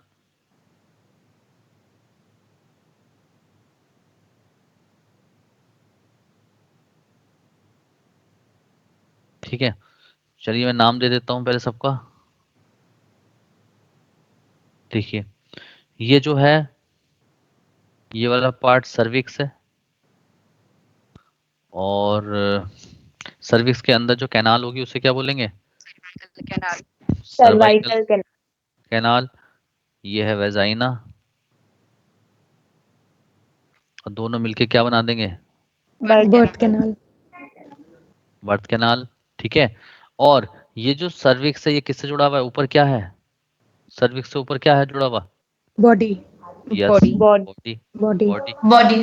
तो बेटा सर्वाइकल कैनाल में दो ओस होते हैं। एक होता है ये ऊपर वाला जिसको बोलते हैं इंटरनल ओस, नाम है ये इंटरनल ओस, और नीचे वाले को बोलते हैं एक्सटर्नल ओस। तो एक्सटर्नल ओस देखो नीचे किससे कनेक्ट है? देखिए वेजाइना से कनेक्ट है, और इंटरनल ओस किससे कनेक्ट है? Body. बॉडी से। Body. नई बात समझ में आई आपको? क्लियर है पॉइंट? Yes, sir. तो वही चीज यहाँ पे Yes, दिखा रखा sir. है। देखिए इंटरनल ओस है, और यहाँ पे क्या है? बाहर की तरफ एक्सटर्नल ओस है। एक्सटर्नल ओस से सर्वाइकल कैनाल वेजाइना से कनेक्ट होती है, और इंटरनल ओस के थ्रू किससे कनेक्ट होती है? बॉडी से कनेक्ट होती है। क्लियर है? और ये वेजाइनल ऑरिफिस है, ओपनिंग है। ठीक है, वेजाइना की। इतनी बात आपको क्लियर हुई नहीं हुई? Yes, sir. Yes, sir. ठीक है। Yes, अब sir. जैसे जैसे ओवरी जो है एब्डोमिनल वॉल से कनेक्टेड टिश्यू को बोलते हैं मीजो ओवेरियम, इसी तरीके से फैलोपियन ट्यूब भी एब्डोमिनल वॉल से कनेक्ट होती है। एक कनेक्टेड उसको क्या बोलते हैं? मीजोसेल्फिनिक्स। क्या बोलते हैं उसे? मीजोसेल्फिनिक्स। और इसी तरीके से यूट्रस भी एब्डोमिनल वॉल के साथ एक कनेक्टेड टिश्यू जुड़ा रहता है जिसको बोलते हैं मीजोमेट्रियम। तो अगर आपसे पूछे ओवरी किससे अटैच है तो बोलोगे मीजो ओवेरियम। आपसे पूछे फैलोपियन ट्यूब एब्डोमिनल वॉल से किससे अटैच है? मीजोसेल्फिनिक्स। और आपसे पूछे यूट्रस किससे अटैच है तो आप बोलोगे मीजोमेट्रियम। क्लियर? Yes, sir. ठीक है। Yes, sir. तो इस तरीके से बेटा फंडस, बॉडी और सर्विक्स ये तीनों पार्ट मिलकर यूट्रस बनाते हैं। यूट्रस को ही हम बोलते हैं वॉर्म। हम इसको वॉर्म भी कह सकते हैं, हम इसको हिस्ट्रा भी बोल सकते हैं। तो आपको नाम सारे याद करने हैं, यूट्रस कहो, वॉर्म कहो, हिस्ट्रा कहो, all are the same thing. Clear? इसके बाद बेटा अब बात करते हैं Yes. यूट्रस की वॉल की। बेटा 3 वॉल होती हैं। सबसे बाहर की जो यूट्रस की लेयर होती है उसको बोलते हैं पेरीमेट्रियम, जो कि कनेक्टिव टिश्यू की बनी होती है। ठीक है, कनेक्टिव टिश्यू बनी होती है। बीच में जो वॉल होती है उसको बोलते हैं मायोमेट्रियम वॉल यूट्रस की। ठीक है, मायोमेट्रियम वॉल के अंदर प्रेजेंट होती हैं स्मूथ मसल्स। तो जब बच्चे का जब फुल्ली डेवलप फीटस हो जाता है तो इन मायोमेट्रियम वॉल में क्या हो जाता है, स्मूथ मसल्स में कॉन्ट्रैक्शन स्टार्ट हो जाता है, जिसको बोलते हैं लेबर पेन। क्या बोलते हैं? Labour pain. और इस लेबर Labor पेन pain. को इंड्यूस करने का काम किसका है? ऑक्सीटोसिन हार्मोन का। इसीलिए इसको कहा जाता है ऑक्सीटोसिन हार्मोन को लेबर पेन हार्मोन। बताया था पहले? Yes sir, बताया। ठीक है। हाँ, और सबसे जो इनर मोस्ट लेयर होती है यूट्रस की उसे बोलते हैं एंडोमेट्रियम। बेटा एंडोमेट्रियम जो लेयर होती है ये बहुत मेन लेयर है, यही मेन लेयर होती है यूट्रस की, क्योंकि ये हाईली वैस्कुलर होती है, इसके अंदर बहुत ज्यादा ब्लड सप्लाई होती है और हाईली ग्लैंडुलर होती है, इसके अंदर बहुत ज्यादा ग्लैंड्स होती हैं। ठीक है, और एंडोमेट्रियम वॉल की थिकनेस ही डिपेंड करती है प्लेसेंटा फॉर्मेशन में, क्योंकि एंडोमेट्रियम वॉल ही पार्टिसिपेट करती है प्लेसेंटा फॉर्मेशन में। ठीक है, बात समझ में आ रही है नहीं आ रही है? और Yes. एंडोमेट्रियम वॉल को बनाने में कौन सा हार्मोन हेल्प करता है? एस्ट्रोजन हार्मोन हेल्प करता है। और एंडोमेट्रियम वॉल को मेंटेन रखना ताकि वो टूटे ना, कौन हेल्प करता है? Progesterone hormone. प्रोजेस्टेरोन। मैंने आपको ये बात बहुत क्लियरली बताई थी कि अगर आपसे पूछे Yes, sir. Thickening of endometrium wall कौन करता है? Estrogen hormone. और maintaining of Estrogen. Thickening of endometrium wall कौन Progesterone. करेगा? प्रोजेस्टेरोन। इसका मतलब जैसे ही प्रोजेस्टेरोन हार्मोन का सिक्रीशन बंद होगा, इस एंडोमेट्रियम वॉल के अंदर कॉन्ट्रैक्शन और साइक्लिक चेंज स्टार्ट हो जाएंगे और ये एंडोमेट्रियम वॉल जो है क्या होगी? रप्चर होके बाहर आने लगेगी। ठीक है, जिसको हम नाम देते हैं ब्लीडिंग फेज ऑफ मेनस्ट्रुअल साइकिल। नहीं बात समझ में आई? Yes sir. अरे बोलिए। तो इस तरीके से पेरीमेट्रियम, मायोमेट्रियम और एंडोमेट्रियम मिलके क्या बनाते हैं? Uterus wall. अरे बताइए, इसमें आ रहा है आप लोगों ने? एक ही बच्चा बोल रहा है, बाकी Yes, sir. ठंडे आ रहा पड़े है हैं। सर। क्लियर? तो आ ये रहा था है। फीमेल रिप्रोडक्टिव सिस्टम, ये था फीमेल रिप्रोडक्टिव सिस्टम। मेरे ख्याल से ऑलमोस्ट सारा क्लियर हो गया फीमेल रिप्रोडक्टिव सिस्टम। अब फीमेल अब देखो यहाँ पर जो वेजाइना है, अब वेजाइना के पास में प्रेजेंट होते हैं, इसको वेजाइना को जो सराउंड कर रहे हैं उनको बोलते हैं एक्सटर्नल जेनाइटल ऑर्गन्स या एक्सटर्नल जेनाइटेलिया। अब उनको पढ़ेंगे। तो चलिए अब अगला आता है फीमेल एक्सटर्नल जेनाइटेलिया। अब क्या पढ़ेंगे?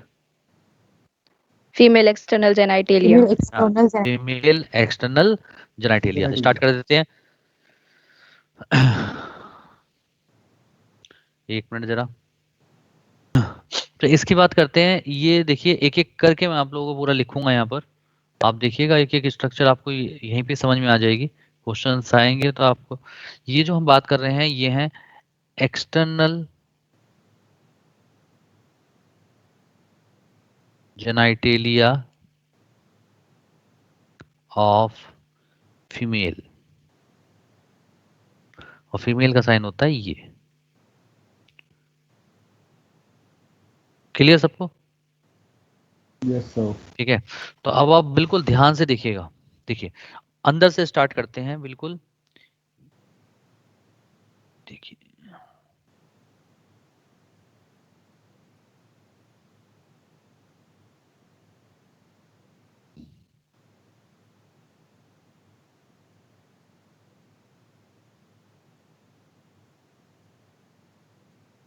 देखिए मैंने अंदर की तरफ ब्लैक लाइन करी है।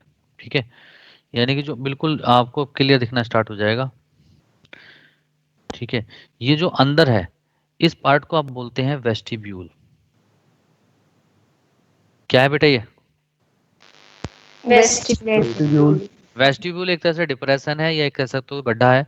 और वेस्टिब्यूल के अंदर दो ओपनिंग दिखाई देती है। देखिए एक ओपनिंग ये है, मैंने थोड़ा ब्लैक कर दिया, और एक ओपनिंग नीचे है। फर्स्ट ओपनिंग जो ऊपर की तरफ है इसको आप नाम देते हो एक्सटर्नल यूरिथ्रल ऑरिफिस। क्या नाम देते हैं? External External urethral. External urethral orifice. और बताओ बेटा एक्सटर्नल यूरिथ्रल ऑरिफिस से क्या पास होगा? यूरिन। यस, क्या पास होगा इससे? यूरिन। urine. क्लियर? और देखते जाइएगा बिल्कुल एक एक करके, मैं एक एक कलर चेंज कर करके इसलिए बता रहा हूँ ताकि पता लगे। और ये जो नीचे आपको ओपनिंग दिखाई दे रही है, देखिए ये जो ओपनिंग दिखाई दे रही है दिस इज कॉल्ड वेजाइना। इसको पूरा नाम अगर हम कहेंगे तो हम इसको बोलेंगे वेजाइनल ऑरिफिस। Vaginal orifice. ठीक है, और वेजाइनल ऑरिफिस का काम क्या है? ये किस में हेल्प करती है? हेल्प इन इंटरकोर्स और कोइटस में हेल्प करती है। अरे क्लियर है, हाँ या ना? Yes, Yes, sir. sir. ठीक है, Yes, sir. और इसी का ही काम होता है रिसीविंग ऑफ स्पम्प्स। ठीक है, चलिए इतनी बात आप लोगों को समझ में आ गई। इसके बाद बेटा अब जो ये है इसके बाहर की तरफ, अब मैं पूरा ब्लू कर देता हूं। अब इसके जस्ट बाहर की तरफ एक स्मॉल स्किन फोल्ड है, देखो मैं ब्लू कर रहा हूं, ये स्मॉल स्किन फोल्ड होता है।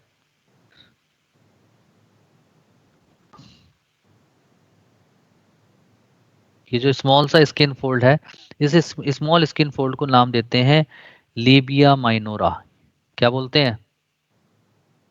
Labia minora. हाँ हाँ, Labia minora. हाँ लेबिया माइनोरा। दो नाम है इसके, एक होता है लेबियम माइनस भी कहते हैं इसको, और दूसरा नाम होता है इसका यहाँ पर लेबिया माइनोरा। ठीक है, ये स्मॉल स्किन फोल्ड होता है। ये क्या होता है? स्मॉल स्किन फोल्ड होता है Small skin जो, fold. हाँ, जो स्मॉल स्किन फोल्ड होता है जो चारों तरफ से किसको सराउंड करके रखता है? बताओ। Vestibule Vestibule. वेस्टिब्यूल को सराउंड करता है। Vestibule. वेस्टिब्यूल को सराउंड करता है। बात समझ में आई? वेस्टिब्यूल को सराउंड करता है। अब ये जो लेबिया माइनोरा है, लुक लाइक ए लिप्स, जैसे लिप्स होते हैं तो ये वेस्टिब्यूल को दोनों तरफ लिप्स की तरह सराउंड कर देता है। ठीक है, तो ये स्मॉल स्किन फोल्ड है और ये आगे की तरफ फ्यूज्ड होके, आगे की तरफ फ्यूज्ड होके ये बनाता है, ये जो आगे की तरफ फ्यूज्ड होके ये जो पार्ट आपको दिखाई दे रहा है ये बनाता है पिरिप्यूस। क्या बनाता है आगे की तरफ फ्यूज होके? Prepute. पिरिप्यूस बनाता है। और पिरिप्यूस में एक पेनिस की तरह इरेक्टाइल स्ट्रक्चर होती है जिसको आप नाम देते हो क्लाइटोरिस। क्या नाम देते हो? Clitoris. क्लाइटोरिस। बात समझ में आई नहीं आई? बोलो हाँ या ना। Yes, sir. ठीक है, तो लेबिया माइनोरा जो है एंटीरियरली फ्यूज होकर पिरिप्यूस बनाता है। ठीक है, पिरिप्यूस बनाता है और पिरिप्यूस के जस्ट नीचे की तरफ क्लाइटोरिस प्रेजेंट होती है। और क्लाइटोरिस को हम होमोलोगसली कंपेयर करते हैं पेनिस ऑफ द मेल से। क्यों पेनिस ऑफ द मेल से कंपेयर करते हैं? जैसे पेनिस सेंसिटिव फॉर टच होती है, पेनिस को टच करने की वजह से पेनिस में इरेक्शन होता है, सेम इस तरीके से क्लाइटोरिस को टच करने से भी इरेक्शन होता है। ठीक है, तो ये भी कैसा होता है? सेंसिटिव फॉर टच होता है क्लाइटोरिस, और क्लाइटोरिस के अंदर प्रेजेंट होते हैं इरेक्टाइल टिश्यू। जब क्लाइटोरिस को टच करते हैं तो क्या होता है? इरेक्टाइल टिश्यू के अंदर ब्लड सप्लाई इंक्रीज हो जाती है और क्लाइटोरिस भी क्या हो जाता है? इरेक्ट हो जाता है, जैसे पेनिस इरेक्ट हो जाता है। ठीक है, इसीलिए इसे होमोलोगसली कंपेयर करते हैं किससे? Penis. पेनिस से करते हैं। अगर आपसे बात करें कि इसके अंदर कौन सी कॉर्ड होगी, कॉर्पोरा कैवर्नोसा होगी, कॉर्पोरा स्पंजियोसा, तो इसके अंदर क्लाइटोरिस में प्रेजेंट होती है कॉर्पोरा कैवर्नोसा, क्योंकि इसमें यूरिथ्रल ओरिफिस नहीं होती, इसलिए कौन सी कॉर्ड होगी? Corpora cavernosa. Corpora cavernosa. बात समझ में Corpora आई? cavernosa. ठीक है, और ये जो लेबिया माइनोरा है, ठीक है, ये लेबिया माइनस है, ये पीछे की तरफ फ्यूज होके बना देता है क्या? फोर्चिटी। यानी कि एंटीरियरली फ्यूज होके बना रहा था पिरिप्यूस और पोस्टरली फ्यूज होके क्या बना रहा है? फोर्चिटी। और ये फीमेल एनस है, ये फीमेल एनस है। तो बेटा देखो फोर्चिटी और एनस के बीच का जो क्लिनिकल स्पेस होता है, ये जो क्लिनिकल स्पेस है, इस क्लिनिकल स्पेस को आप क्या नाम दोगे? मैं ग्रीन कलर के दिखा रहा हूँ। Perineum. हाँ, ये जो क्लिनिकल स्पेस है इसको आप नाम दोगे पेरिनियम। ठीक है, तो इस पेरिनियम को क्या बोलते हैं बेटा? क्लिनिकल स्पेस बोलते हैं। क्यों क्लिनिकल स्पेस बोलते हैं? ये क्लिनिकल एरिया क्यों बोलते हैं? क्योंकि at the time of child birth हम इसको नापते हैं। जितना ज्यादा पेरिनियम एरिया होता है उतना अच्छा बच्चे का जन्म होता है, इसलिए बर्थ हो जाती है। बात समझ में आ रही है नहीं आ रही है? बोलो हाँ या ना। Yes. ठीक है, तो पेरिनियम क्या है? क्लिनिकल एरिया है बिटवीन फोर्चिटी एंड एनस। क्लियर हो रहा है सबको? अरे बोलते जाओ बेटा। Yes, ठीक है, अच्छा, दूसरी बात, अब जो ये लेबिया माइनोरा है या लेबिया माइनस है, इसके बाहर की तरफ एक लार्ज स्किन फोल्ड होता है, उस लार्ज स्किन फोल्ड को आप नाम देते हो लेबिया मेजोरा। क्या नाम देते हैं बेटा उसे? बोलो। Labia majora. हाँ, ये देखिए ये जो लार्ज स्किन फोल्ड आपको दिखाई दे रहा है, ये जो मैंने बनाया, ठीक है, ये है आपका लेबिया मेजोरा। ये लेबिया मेजस बोलते हैं इसको। ठीक है, देखिए ये रहा लेबिया मेजस, जिसका दूसरा नाम क्या है? और लेबिया Labia majora. मेजोरा। और ये ऐसे काम करता है, स्क्रोटम स्क्रोटम की तरह, यानी कि इसको होमोलोगसली हम कंपेयर करते हैं स्क्रोटम ऑफ मेल से। जैसे स्क्रोटम के अंदर टेस्टिस होती हैं, ऐसे ही स्क्रोटम के अंदर सारी चीज, इसके अंदर लेबियम मेजोरा के अंदर सारी चीजें रखी हुई हैं। अरे बात समझ में आई नहीं आई? Yes, sir. ठीक है। Yes, और sir. लेबिया मेजोरा के अंदर जितना भी स्ट्रक्चर है सारे लेबिया मेजोरा के अंदर ही तो है, बोलो हाँ या ना। तो लेबिया मेजोरा के अंदर जितने भी स्ट्रक्चर होंगे उन सबको एक साथ मिलाकर आप नाम दोगे वल्वा। क्या बोलोगे? Vulva. Vulva. क्लियर हो रहा है सबको? बोलो हाँ या ना। Yes, sir. कंफ्यूजन तो नहीं हो रहा? ठीक है। Yes, sir. अच्छा, ये जो अब इतनी बात आपको समझ में आ गई। अब बेटा जो वेजाइना होती है, वेजाइना की जो ओपनिंग होती है उसमें इस तरीके से फोल्ड्स होते हैं। इन फोल्ड्स को आप नाम देते हो वेजाइनल रूके। क्या नाम देते हो इन फोल्ड्स को? नाम देते हो Vaginal route. Vaginal वेजाइनल रूके। ठीक है। और वेजाइना के ऊपर जो प्रेजेंट होती है एक मेम्ब्रेनियस डायफ्राम प्रेजेंट होता है, जिसको आप नाम देते हो हाइमन। क्या नाम देते हो उसको? Hymen. hymen. Hymen. ये हाँ, ये जो है ये क्या है? हाइमन। हाइमन क्या है? मेम्ब्रेनियस डायफ्राम है ओवर द वेजाइनल ओरिफिस। अच्छा, अगर हाइमन रप्चर हो जाए तो क्या साइन ऑफ वर्जिनिटी ब्रेक हो गई, मतलब वर्जिनिटी फीमेल की ब्रेक हो गई? No, No, sir. नो ठीक है। सर। ये sir, क्वेश्चन sure बहुत नहीं आता है होता। कि हाइमन रप्चर होने से क्या साइन ऑफ वर्जिनिटी, मतलब ये sign of virginity of female है? नो, क्योंकि हाइमन जरूरी नहीं है कि कॉइटस से में या इंटरकोर्स में ही ब्रेक हो। ये कभी कभी स्पोर्ट्स एक्टिविटी में Sir, sport activity पार्टिसिपेट करने की वजह से, हॉर्स राइडिंग की वजह से, जिम्नास्टिक एक्टिविटी की वजह से भी ब्रेक हो जाती है।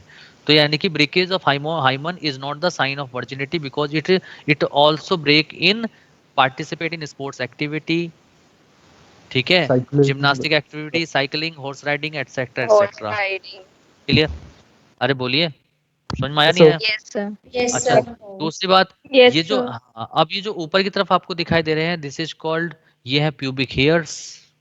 ठीक है। That's और pubis. प्यूबिक हेयर के जस्ट नीचे की तरफ यहाँ पर क्या होता है बेटा? कुशन ऑफ फैटी टिश्यू होते हैं। कुशन ऑफ फैटी टिश्यू होता है which is covered by skin. जो स्किन से कवर्ड होता है उसको बोलते हैं मोन्स प्यूबिस। उसको मोन्स वेनेरिस भी बोलते हैं, उसको बोलते हैं मोन्स मोन्स पिपिस। प्यूबिस। बात समझ में आई नहीं आई आप लोगों को? बोलो, सारे स्ट्रक्चर्स क्लियर हो गए? Yes. बोलो। ठीक Yes. है। Hi, sir. अब मैं आपको बताता हूँ इसकी एसेसरी ग्लैंड। अब मैं एसेसरी ग्लैंड के बारे में बात बताने जा रहा हूँ। तो एसेसरी ग्लैंड के लिए मैं कलर दूसरा ले लेता हूँ। चलिए, येलो ले लिया। तो देखो, एक्सटर्नल यूरिथ्रल ओरिफिस और वेजाइनल ओरिफिस के बीच में देखो येलो कलर की मैंने एक ग्लैंड बनाई है। इस ग्लैंड को आप नाम दोगे पैरा यूरिथ्रल ग्लैंड। क्या नाम दोगे इसको? Paraurethral gland. Paraurethral gland. इसको बोलोगे पैरा यूरिथ्रल ग्लैंड, या इसको बोलते हैं स्किन ग्लैंड। स्किन ग्लैंड भी बोलते हैं। ठीक है। और ये क्या करती है पैरा यूरिथ्रल ग्लैंड?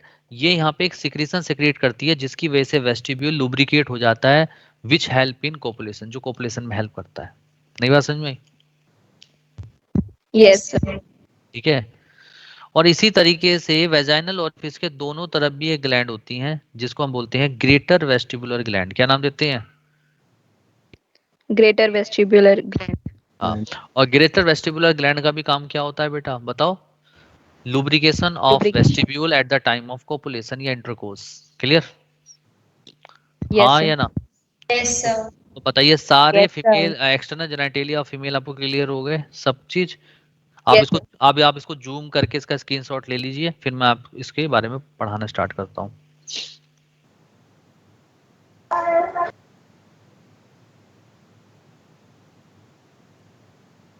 ले लिया सबने स्क्रीनशॉट? Yes, sir. सर आपने जो क्लास में ग्लैंड बताया था वो बता दो, साइड वाले। क्या चीज? साइड में आपने लास्ट में दो ग्लैंड नहीं बताए थे वो अभी बताओ। अभी अभी अभी आएगा इसका जिक्र। ग्रेटर वेस्टिबुलर ग्लैंड बताया था, सबका जिक्र आएगा, इनको डिटेल में आएगा सबका जिक्र। इतना हो गया? ले लिया आप लोगों ने screenshot? Yes sir. Yes, sir. चलिए एक मिनट। स्ट्रक्चर है ये, है मेमरी ग्लैंड की स्ट्रक्चर। मेमोरी ग्लैंड, जिसको हम नाम देते हैं ब्रेस्ट। और ये क्या है? ये है एसेसरी, एक मिनट, यहाँ लिखा नहीं जाएगा।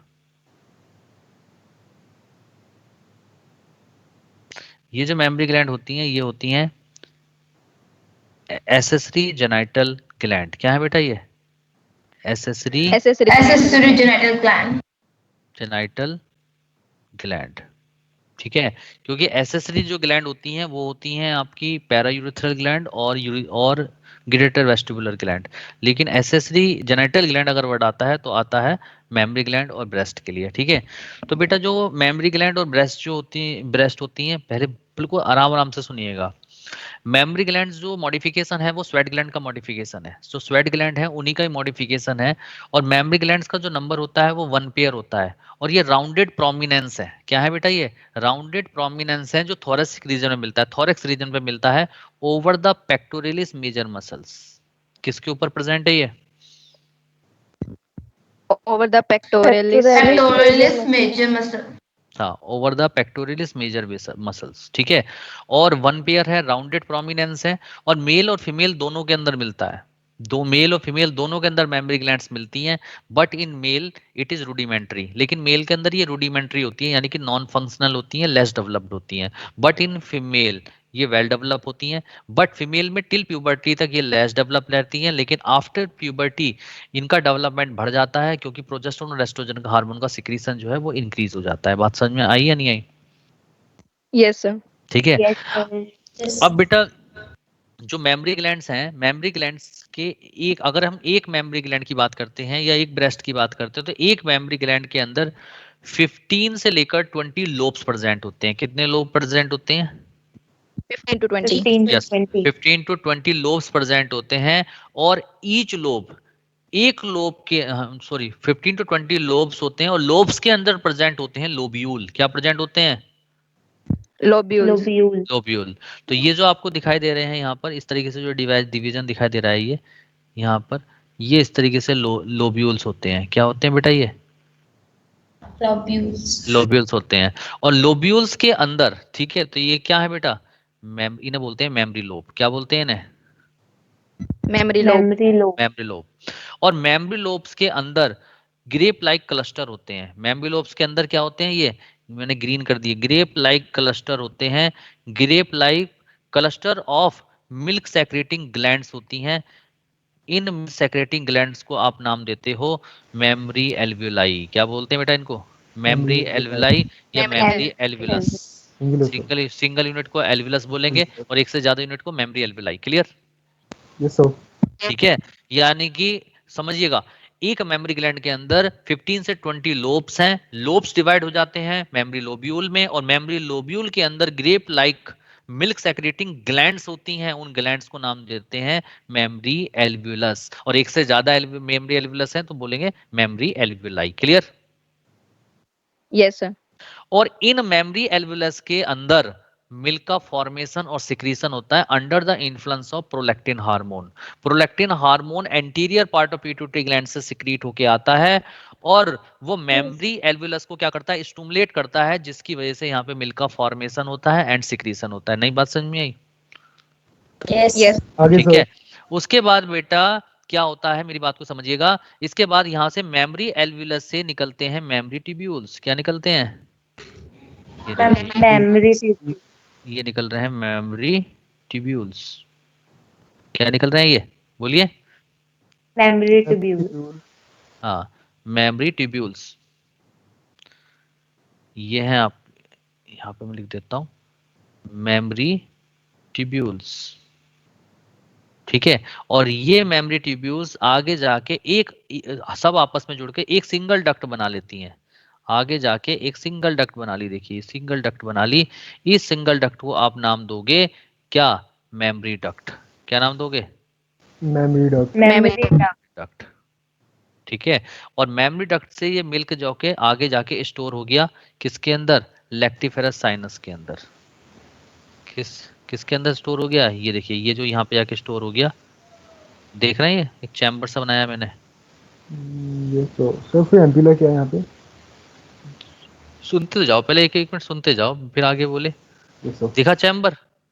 अरे Yes, बोलो। sir. Yes, sir. हाँ, Yes. तो यहाँ पे तो यानी कि मेमरी एल्वुलस से मिल्क बना, और वो मिल्क आया कहाँ पर? मेमरी ट्यूब्यूल में। मेमरी ट्यूब्यूल्स आपस में जुड़ के बना दी मेमरी डक्ट, और मेमरी डक्ट से वो आके कहाँ पे आ गया बेटा? बोलो। ये Lactiferous duct. Lactiferous duct. हाँ, लैक्टिफेरस किस में आ गया? Duct. डक्ट में आ गया, जिसको बोलते हैं मेमरी एम्पुला। इसका पूरा नाम है मेमरी एम्पुला, और इसको बोलते हैं लैक्टिफेरस डक्ट नहीं कहते, इसको बोलते हैं लैक्टिफेरस साइनस। क्या बोलते हैं? Lactiferous sinus. Lactiferous sinus. यानी कि मेमरी एम्पुला लैक्टिफेरस साइनस के अंदर आके जो है मिल्क स्टोर हो गया। तो इस तरीके से यहाँ पे भी स्टोर हो गया, यहाँ पे भी स्टोर हो गया, हर जगह स्टोर हो गया, पूरे उसमें निप्पल के पास। नहीं बात समझ में आई? बोलो। Yes, sir. Yes, sir. So, ठीक है, अब क्या होगा?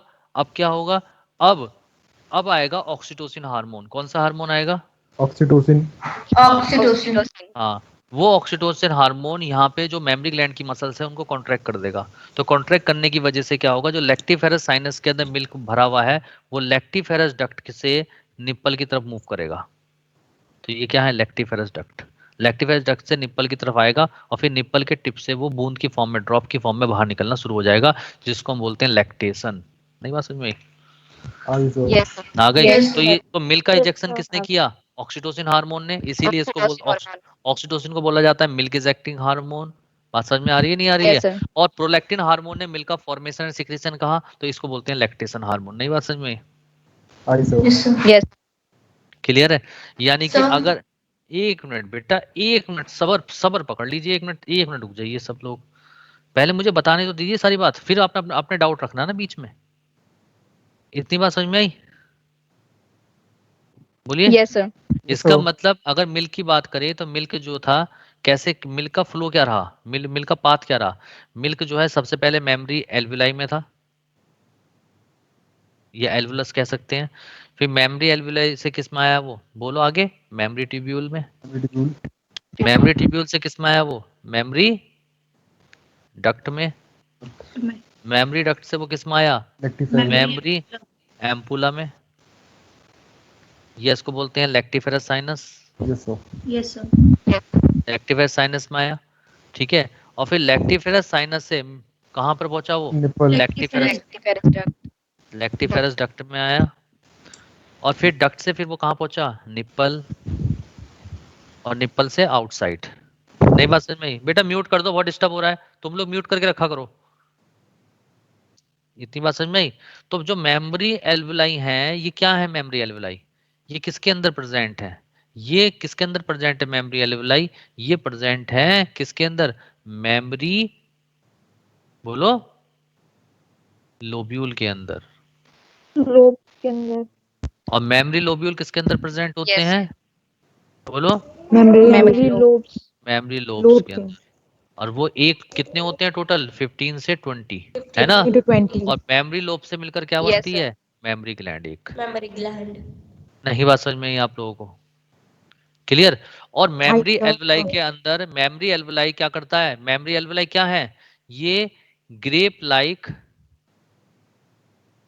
क्लस्टर, क्लस्टर मतलब गुच्छे, cluster of milk secreting glands है,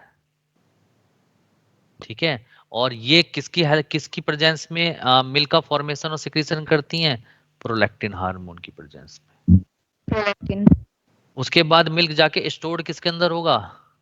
मिल्क स्टोर्ड किसमें होगा? जल्दी बताओ, बोल ही नहीं पा रहे हो, डांट खा जाओगे Memory आप। ampulla. Mammary ampulla. Mammary ampulla. और उसके बाद इसको सेक्रेट करने में कौन हेल्प करेगा? Nipple. Oxytocin. Oxytocin. Oxytocin hormone Oxytocin hormone. बताइए क्या चीज समझ में नहीं आई आप लोगों को? बताइए क्या डाउट है इसमें आपको? अरे बताइए, कोई डाउट है तो है, तो नहीं है तो नहीं है, बोलो। नहीं है सर। नहीं है सर। अब बेटा, नहीं अब बेटा आप बताओ, एक लड़की बीच में पूछना चाह रही थी, बेटा क्या जानना चाह रहे थे आप? सर हो क्या? हो गया ना? मैं वही बात कह रहा हूँ, जो आपके मन में क्वेश्चन उठेगा ना, उसका मुझे सब मालूम है, इसलिए शांति से सुनते चले जाओ। मैं तुम लोगों से एक ही बात कह रहा हूँ, क्योंकि मुझे पता है तुम्हारे मन में क्या डाउट उठेंगे। कई साल पढ़ाते हुए हो गया है, इसलिए मुझे सब पता है बच्चों के मन की बात। ठीक है, तो यहाँ मन की बात हम जानते हैं आपकी। आप मुंह से बोलो या मत बोलो, ठीक है? क्लियर है Yes, sir. सबको? डाउट्स एकदम क्लियर है ना? क्वेश्चन गलत तो नहीं करोगे? Yes, sir. No, sir. No, sir. ठीक है, तो No, sir. हाँ, तो इस तरीके से अब दूसरे कॉन्सेप्ट पे चलते हैं। देखो बेटा, जो निप्पल होता है, निप्पल के दोनों साइड में हाइपर पिगमेंटेड बॉडीज होती हैं, दोनों साइड में हाइपर पिगमेंटेड बॉडीज होती हैं। देखो मैंने बना दी, ये रही हाइपर पिगमेंटेड बॉडीज, इधर भी हाइपर पिगमेंटेड बॉडीज होती हैं। इन हाइपर पिगमेंटेड बॉडीज को हम नाम देते हैं एरियोला। क्या नाम देते हैं इनको? Areola. Areola. Areola. निप्पल के दोनों तरफ जो है, चारों तरफ एरियोला होते हैं, यानी कि हाइपर पिगमेंटेड बॉडीज होती हैं। और इन एरियोला के अंदर सीबेसियस ग्लैंड होती हैं। कैसी ग्लैंड होती हैं? Sebaceous. सीबेसियस ग्लैंड होती हैं। उन सीबेसियस ग्लैंड को हम नाम देते हैं एरियोलर ग्लैंड। क्या नाम देते हैं? Areolar gland. Areolar gland. और ये एरियोलर ग्लैंड एक ऑयली सिक्रीशन सिक्रीट करती हैं, जिसकी वजह से निप्पल लुब्रिकेट हो जाता है। नई बात समझ में आई आपको? Yes, sir. ठीक है। अच्छा, दूसरी चीज ये है कि जो ब्रेस्ट का साइज डिपेंड करता है, वो डिपेंड करता है अमाउंट ऑफ फैटी टिश्यू। जितना ज्यादा फैट होगा, जितने ज्यादा फैटी टिश्यू होंगे ब्रेस्ट के अंदर, उतना ही ब्रेस्ट का साइज होगा। बात समझ में आई या नहीं आई? Yes, sir. ठीक है। अच्छा, अगला कॉन्सेप्ट सुनिए। अब क्या होता है, जब बच्चे का जन्म हो जाता है, तो जो फर्स्ट 3 डेज, 2 से 3 डेज, फर्स्ट 2 से 3 डेज के अंदर एक येलो कलर का मिल्क रिलीज होता है, जिसको हम नाम देते हैं कोलेस्ट्रम। तो first milk of Yes, sir. Mother is called colostrum. और कोलेस्ट्रम बहुत ही ज्यादा जरूरी होता है इन्फेंट के लिए, यानी कि न्यूबॉर्न बेबी के लिए। क्यों? क्योंकि कोलेस्ट्रम के अंदर नंबर ऑफ एंटीबॉडीज ज्यादा होती हैं, और सबसे ज्यादा एंटीबॉडीज मिलती हैं IgA एंटीबॉडीज, जो जो इन्फेंट है उसके इम्यून सिस्टम को क्या करता है? डेवलप्ड करता है। अगर बच्चा उस चीज को मिस कर दे, तो उसको वो इतनी अच्छी इम्यूनिटी उसके अंदर डेवलप नहीं हो पाती, क्योंकि एक नेचुरल सोर्स से ही इम्यूनिटी मिलती है, और वो है कोलेस्ट्रम। बात समझ में आई नहीं आई? Yes, sir. Yes, इसीलिए कहते हैं कि मदर का फर्स्ट मिल्क जो होता है बहुत ज्यादा नेसेसरी होता है, बहुत ज्यादा जरूरी होता है बच्चे के लिए। ठीक है, इतनी बात आप लोगों को समझ में आ गई? Yes, sir. चलिए, Yes, sir. अब बात करते हैं मिल्क के कंपोजिशन की। बेटा, एक मिल्क एक ऐसा गुड सोर्स ऑफ न्यूट्रिशन है कि इससे अच्छा गुड सोर्स ऑफ न्यूट्रिशन इस अर्थ के ऊपर नहीं है। मिल्क के अंदर ऑलमोस्ट सभी चीजें होती हैं जो आपके दिमाग में आएंगी, वो सारी चीजें मिल्क के अंदर होती हैं। इसके अंदर ऑर्गेनिक मटेरियल, इनऑर्गेनिक मटेरियल, इसके अंदर मिनरल्स, इसके अंदर आयंस, इसके अंदर प्रोटीन, इसके अंदर कार्बोहाइड्रेट, इसके अंदर फैट होती है, फैट ग्लोब्यूल की फॉर्म में, इसके अंदर लैक्टोज होती है, मिल्क शुगर जिसे बोलते हैं, इसके अंदर केसीन प्रोटीन होता है। मतलब जो आपके दिमाग में वो सभी चीजें इसके अंदर होती हैं। तो इसलिए गुड सोर्स होता है न्यूट्रिशन का मिल्क, राइट? और एक और खास बात, अगर आपसे पूछे मिल्क के अंदर सबसे कम क्या होता है? आयरन। सबसे कम क्या होता है इसके अंदर? Iron. Iron. आयरन सबसे कम होता है, ये याद रखिएगा। ठीक है। और बेटा एक बात और सुनिए, जब बच्चे का जन्म हो जाता है तो लगभग 6 मंथ तक मिल्क रिलीज होता है, जिसको हम बोलते हैं लैक्टेशन पीरियड। तो जब लैक्टेशन पीरियड होता है तो उस समय फीमेल की मेनस्ट्रुअल साइकिल रुक जाती है। तो Yes, sir. मेंस्ट्रुअल साइकिल रुक जाएगी तो उसके अंदर ओवुलेशन नहीं होगा। ठीक है, तो उस समय अगर Lactational amenorrhea. उस समय कोपुलेशन किया जाए विदाउट सेफ्टी मेजरमेंट के थ्रू, ठीक है, विदाउट प्रोटेक्शन, तब भी बेबी नहीं होता। क्यों? क्योंकि उस समय ओवुलेशन नहीं होता। दिस इज कॉल्ड, इस नेचुरल मेथड को हम नाम देते हैं, बर्थ कंट्रोल मेथड को, लैक्टेशनल एमनोरिया। क्या बोलते हैं? Lactation amenorrhea. Lactational lactational amenorrhea. Clear है आप लोगों को? अच्छा, जो लैक्टेशन होता है मिल्क का, जो पर डे जो नर्सिंग वुमेन होती है, वो पर डे कितना मिल्क रिलीज करती है? 1 से 2 लीटर। कितना करती है? 1 से 2 लीटर. 1 liter. तो इसका स्क्रीनशॉट ले लीजिए। ठीक है, आप लोगों को पूरा अच्छे से क्लियर हो गया होगा मुझे लगता है। ले लिया स्क्रीनशॉट सबने? Sir, Yes. हाँ जी, हाँ जी, बोलो बेटा। आप एक बार वापस से बता सकते हैं कि आपने क्या बताया था कि क्यों जरूरी होता है पहले 6 महीने मदर का मिल्क? एंटीबॉडीज ज्यादा होती हैं, इसलिए IgA एंटीबॉडीज ज्यादा होती हैं, जो इम्यून सिस्टम प्रोवाइड करती हैं। Okay sir. ठीक है, क्लियर है सब लोगों को? तो बेटा इसका स्क्रीनशॉट ले लिया सबने? चले? Yes, sir. Yes sir. तो ये यहाँ पे ये डायग्राम बनवा रखा है मैंने, ठीक है, और ये इसका भी बनवा रखा है। ठीक है, तो आपको पूरा मिल गया होगा। ठीक है। और लैक्टिफेरस साइनस को ही मेमोरी एम्पुला बोलते हैं, कभी कंफ्यूज मत होना। चलिए स्टार्ट करते हैं। चलिए अब आप लोग आंसर आगे आगे देंगे और जो बच्चा आंसर नहीं देगा उसका नीट में सिलेक्शन नहीं होगा। अब देखते हैं किस कौन आंसर देता है जल्दी। ओवरी बताइए कितने pair? One pair. One pair. One pair. One अरे pair. अरे अरे वाह क्या आंसर आ रहा है। Almond shape. हाँ Flat almond shape. Almond shape flat structure, ठीक है। और कहाँ पे लोकेटेड होता है? Lower part of the Lower part. और Gastric region. और कौन से कनेक्टिव टिश्यू से कनेक्ट होता है? Mesoovarian. कहाँ पर? Mesoovarian. Abdominal wall. Abdominal wall. Ovary के चारों तरफ कौन सी टिश्यू लेयर होती है? connective tissue layer.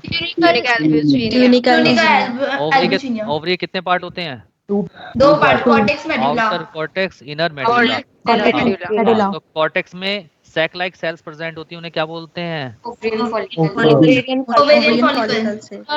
हाँ। और मेडुला में क्या होते हैं? 3 चीजें होती हैं, कौन कौन सी चीज? Elastic fibers. Blood vessels. And Loose connective tissue. चलिए क्या बात है, आज तो सभी बात कर रहे हैं। फैलोपियन ट्यूब तो लेंथ कितनी होती है? About 10 to 12 centimeter. 10 to 12 centimeter. Ciliated होती है, मस्कुलर मसल्स होती हैं इसमें और tubular structure and Tube-like. Extend from peripheral part of fallopian tube internal line with ciliated cord में Ciliated corner epithelium. Fallopian tube suspended bye Mesocyphnix. Fallopian tube के कितने part होते हैं? 3 parts. Three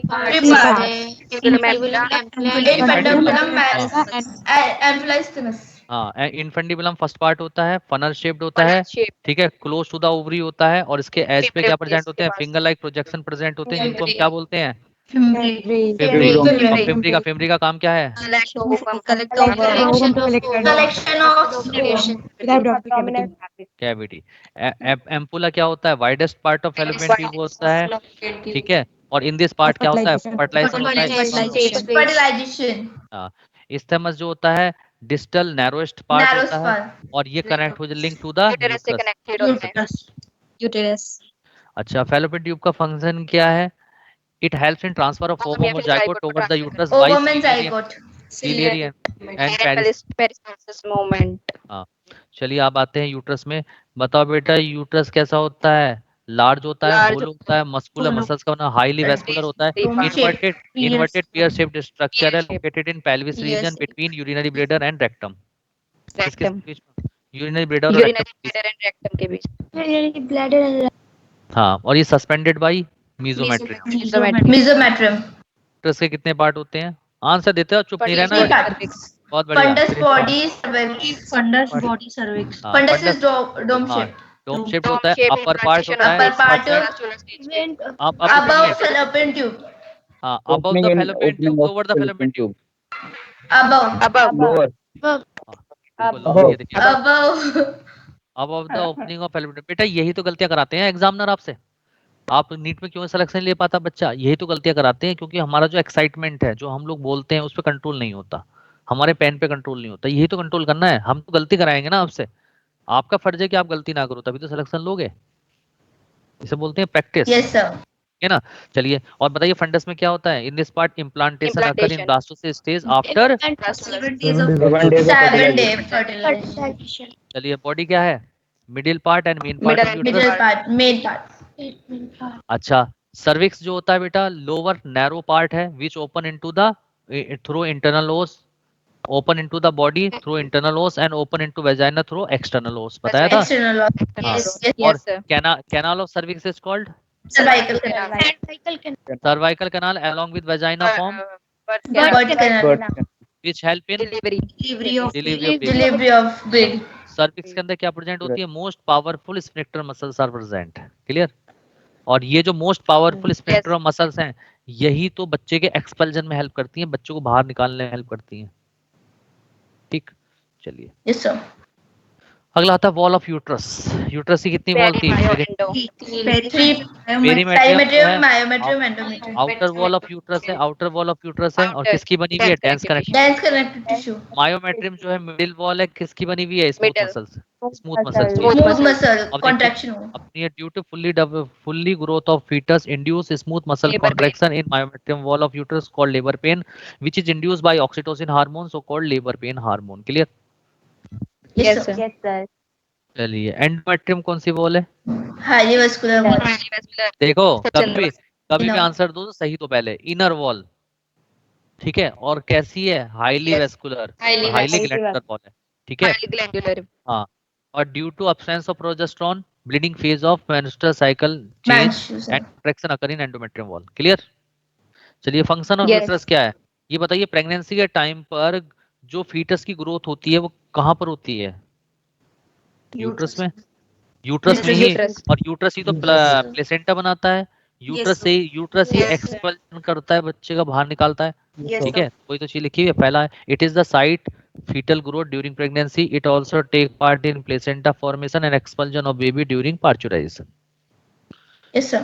चलिए अगला आता है अब एक्सटर्नल जेनिटेलिया ऑफ फीमेल, ठीक है। तो चलिए सबसे पहले सारे मैं टिक लगाता हूँ। मोन्स प्यूबिस, लेबिया माइनोरा, फिर पेरिनियम है, फिर क्लाइटोरिस है। पहले मैं निशान लगा देता हूँ सारे, तभी आप सोच पाओगे। लेबिया मेजोरा, वेस्टिब्यूल, ठीक है। इसके बाद आता है यूरिथ्रा, वेजाइनल ओरिफिस, फिर वेजाइना, और वेजाइना के बाद आती है हाइमन। चलिए स्टार्ट हो जाते हैं सारे। तो अब आपको नाम से एकदम से याद आएगा। चलिए बताइए एक्सटर्नल जेनिटेलिया फीमेल में सबसे पहले बताइए मोन्स प्यूबिस। मोन्स प्यूबिस क्या था, कहाँ प्रेजेंट था? Above the prepuce. आप इसको ऐसे कह सकते हो, above the prepuce and lower the pubic hairs. और ये था कुशन ऑफ फैटी टिश्यू था which is covered by skin. Clear? Yes, sir. Yes, sir. और Yes, sir. Labia minora number में one pair small skin folds थे like lips and surround the vestibule. Vestibule. ठीक है। और labia majora minora आगे की तरफ फ्यूज होके क्या बना रहा था? Anteriorly fuse to form prepuce and posteriorly fuse to form fourchette. Porchity. और पेरिनियम क्या था? It is clinical area between fourchette and area. Anus.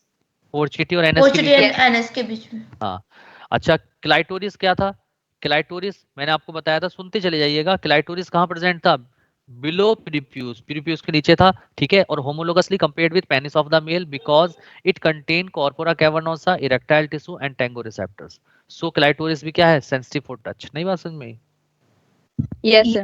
Yes, sir. अच्छा, लेबिया मेजोरा क्या था? ये one pair large skin fold था जो पूरे सारे के सारे पार्ट्स को चारों तरफ से सराउंड कर रहा था।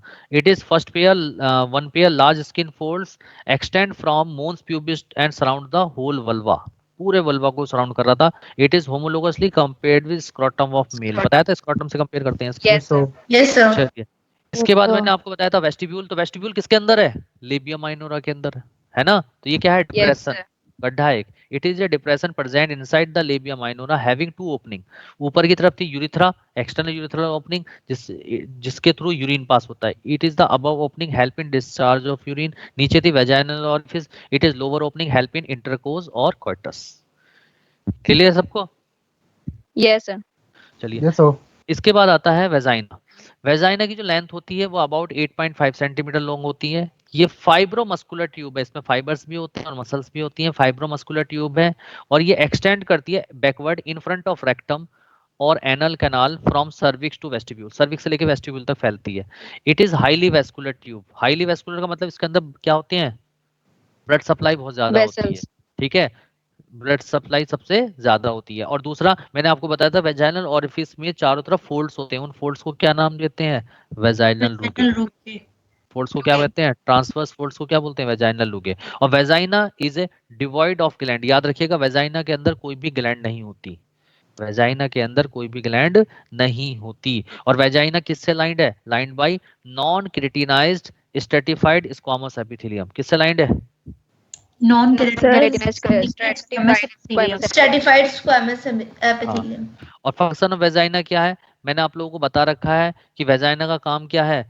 जब कोपुलेशन होता है तो वेजाइना क्या करती है?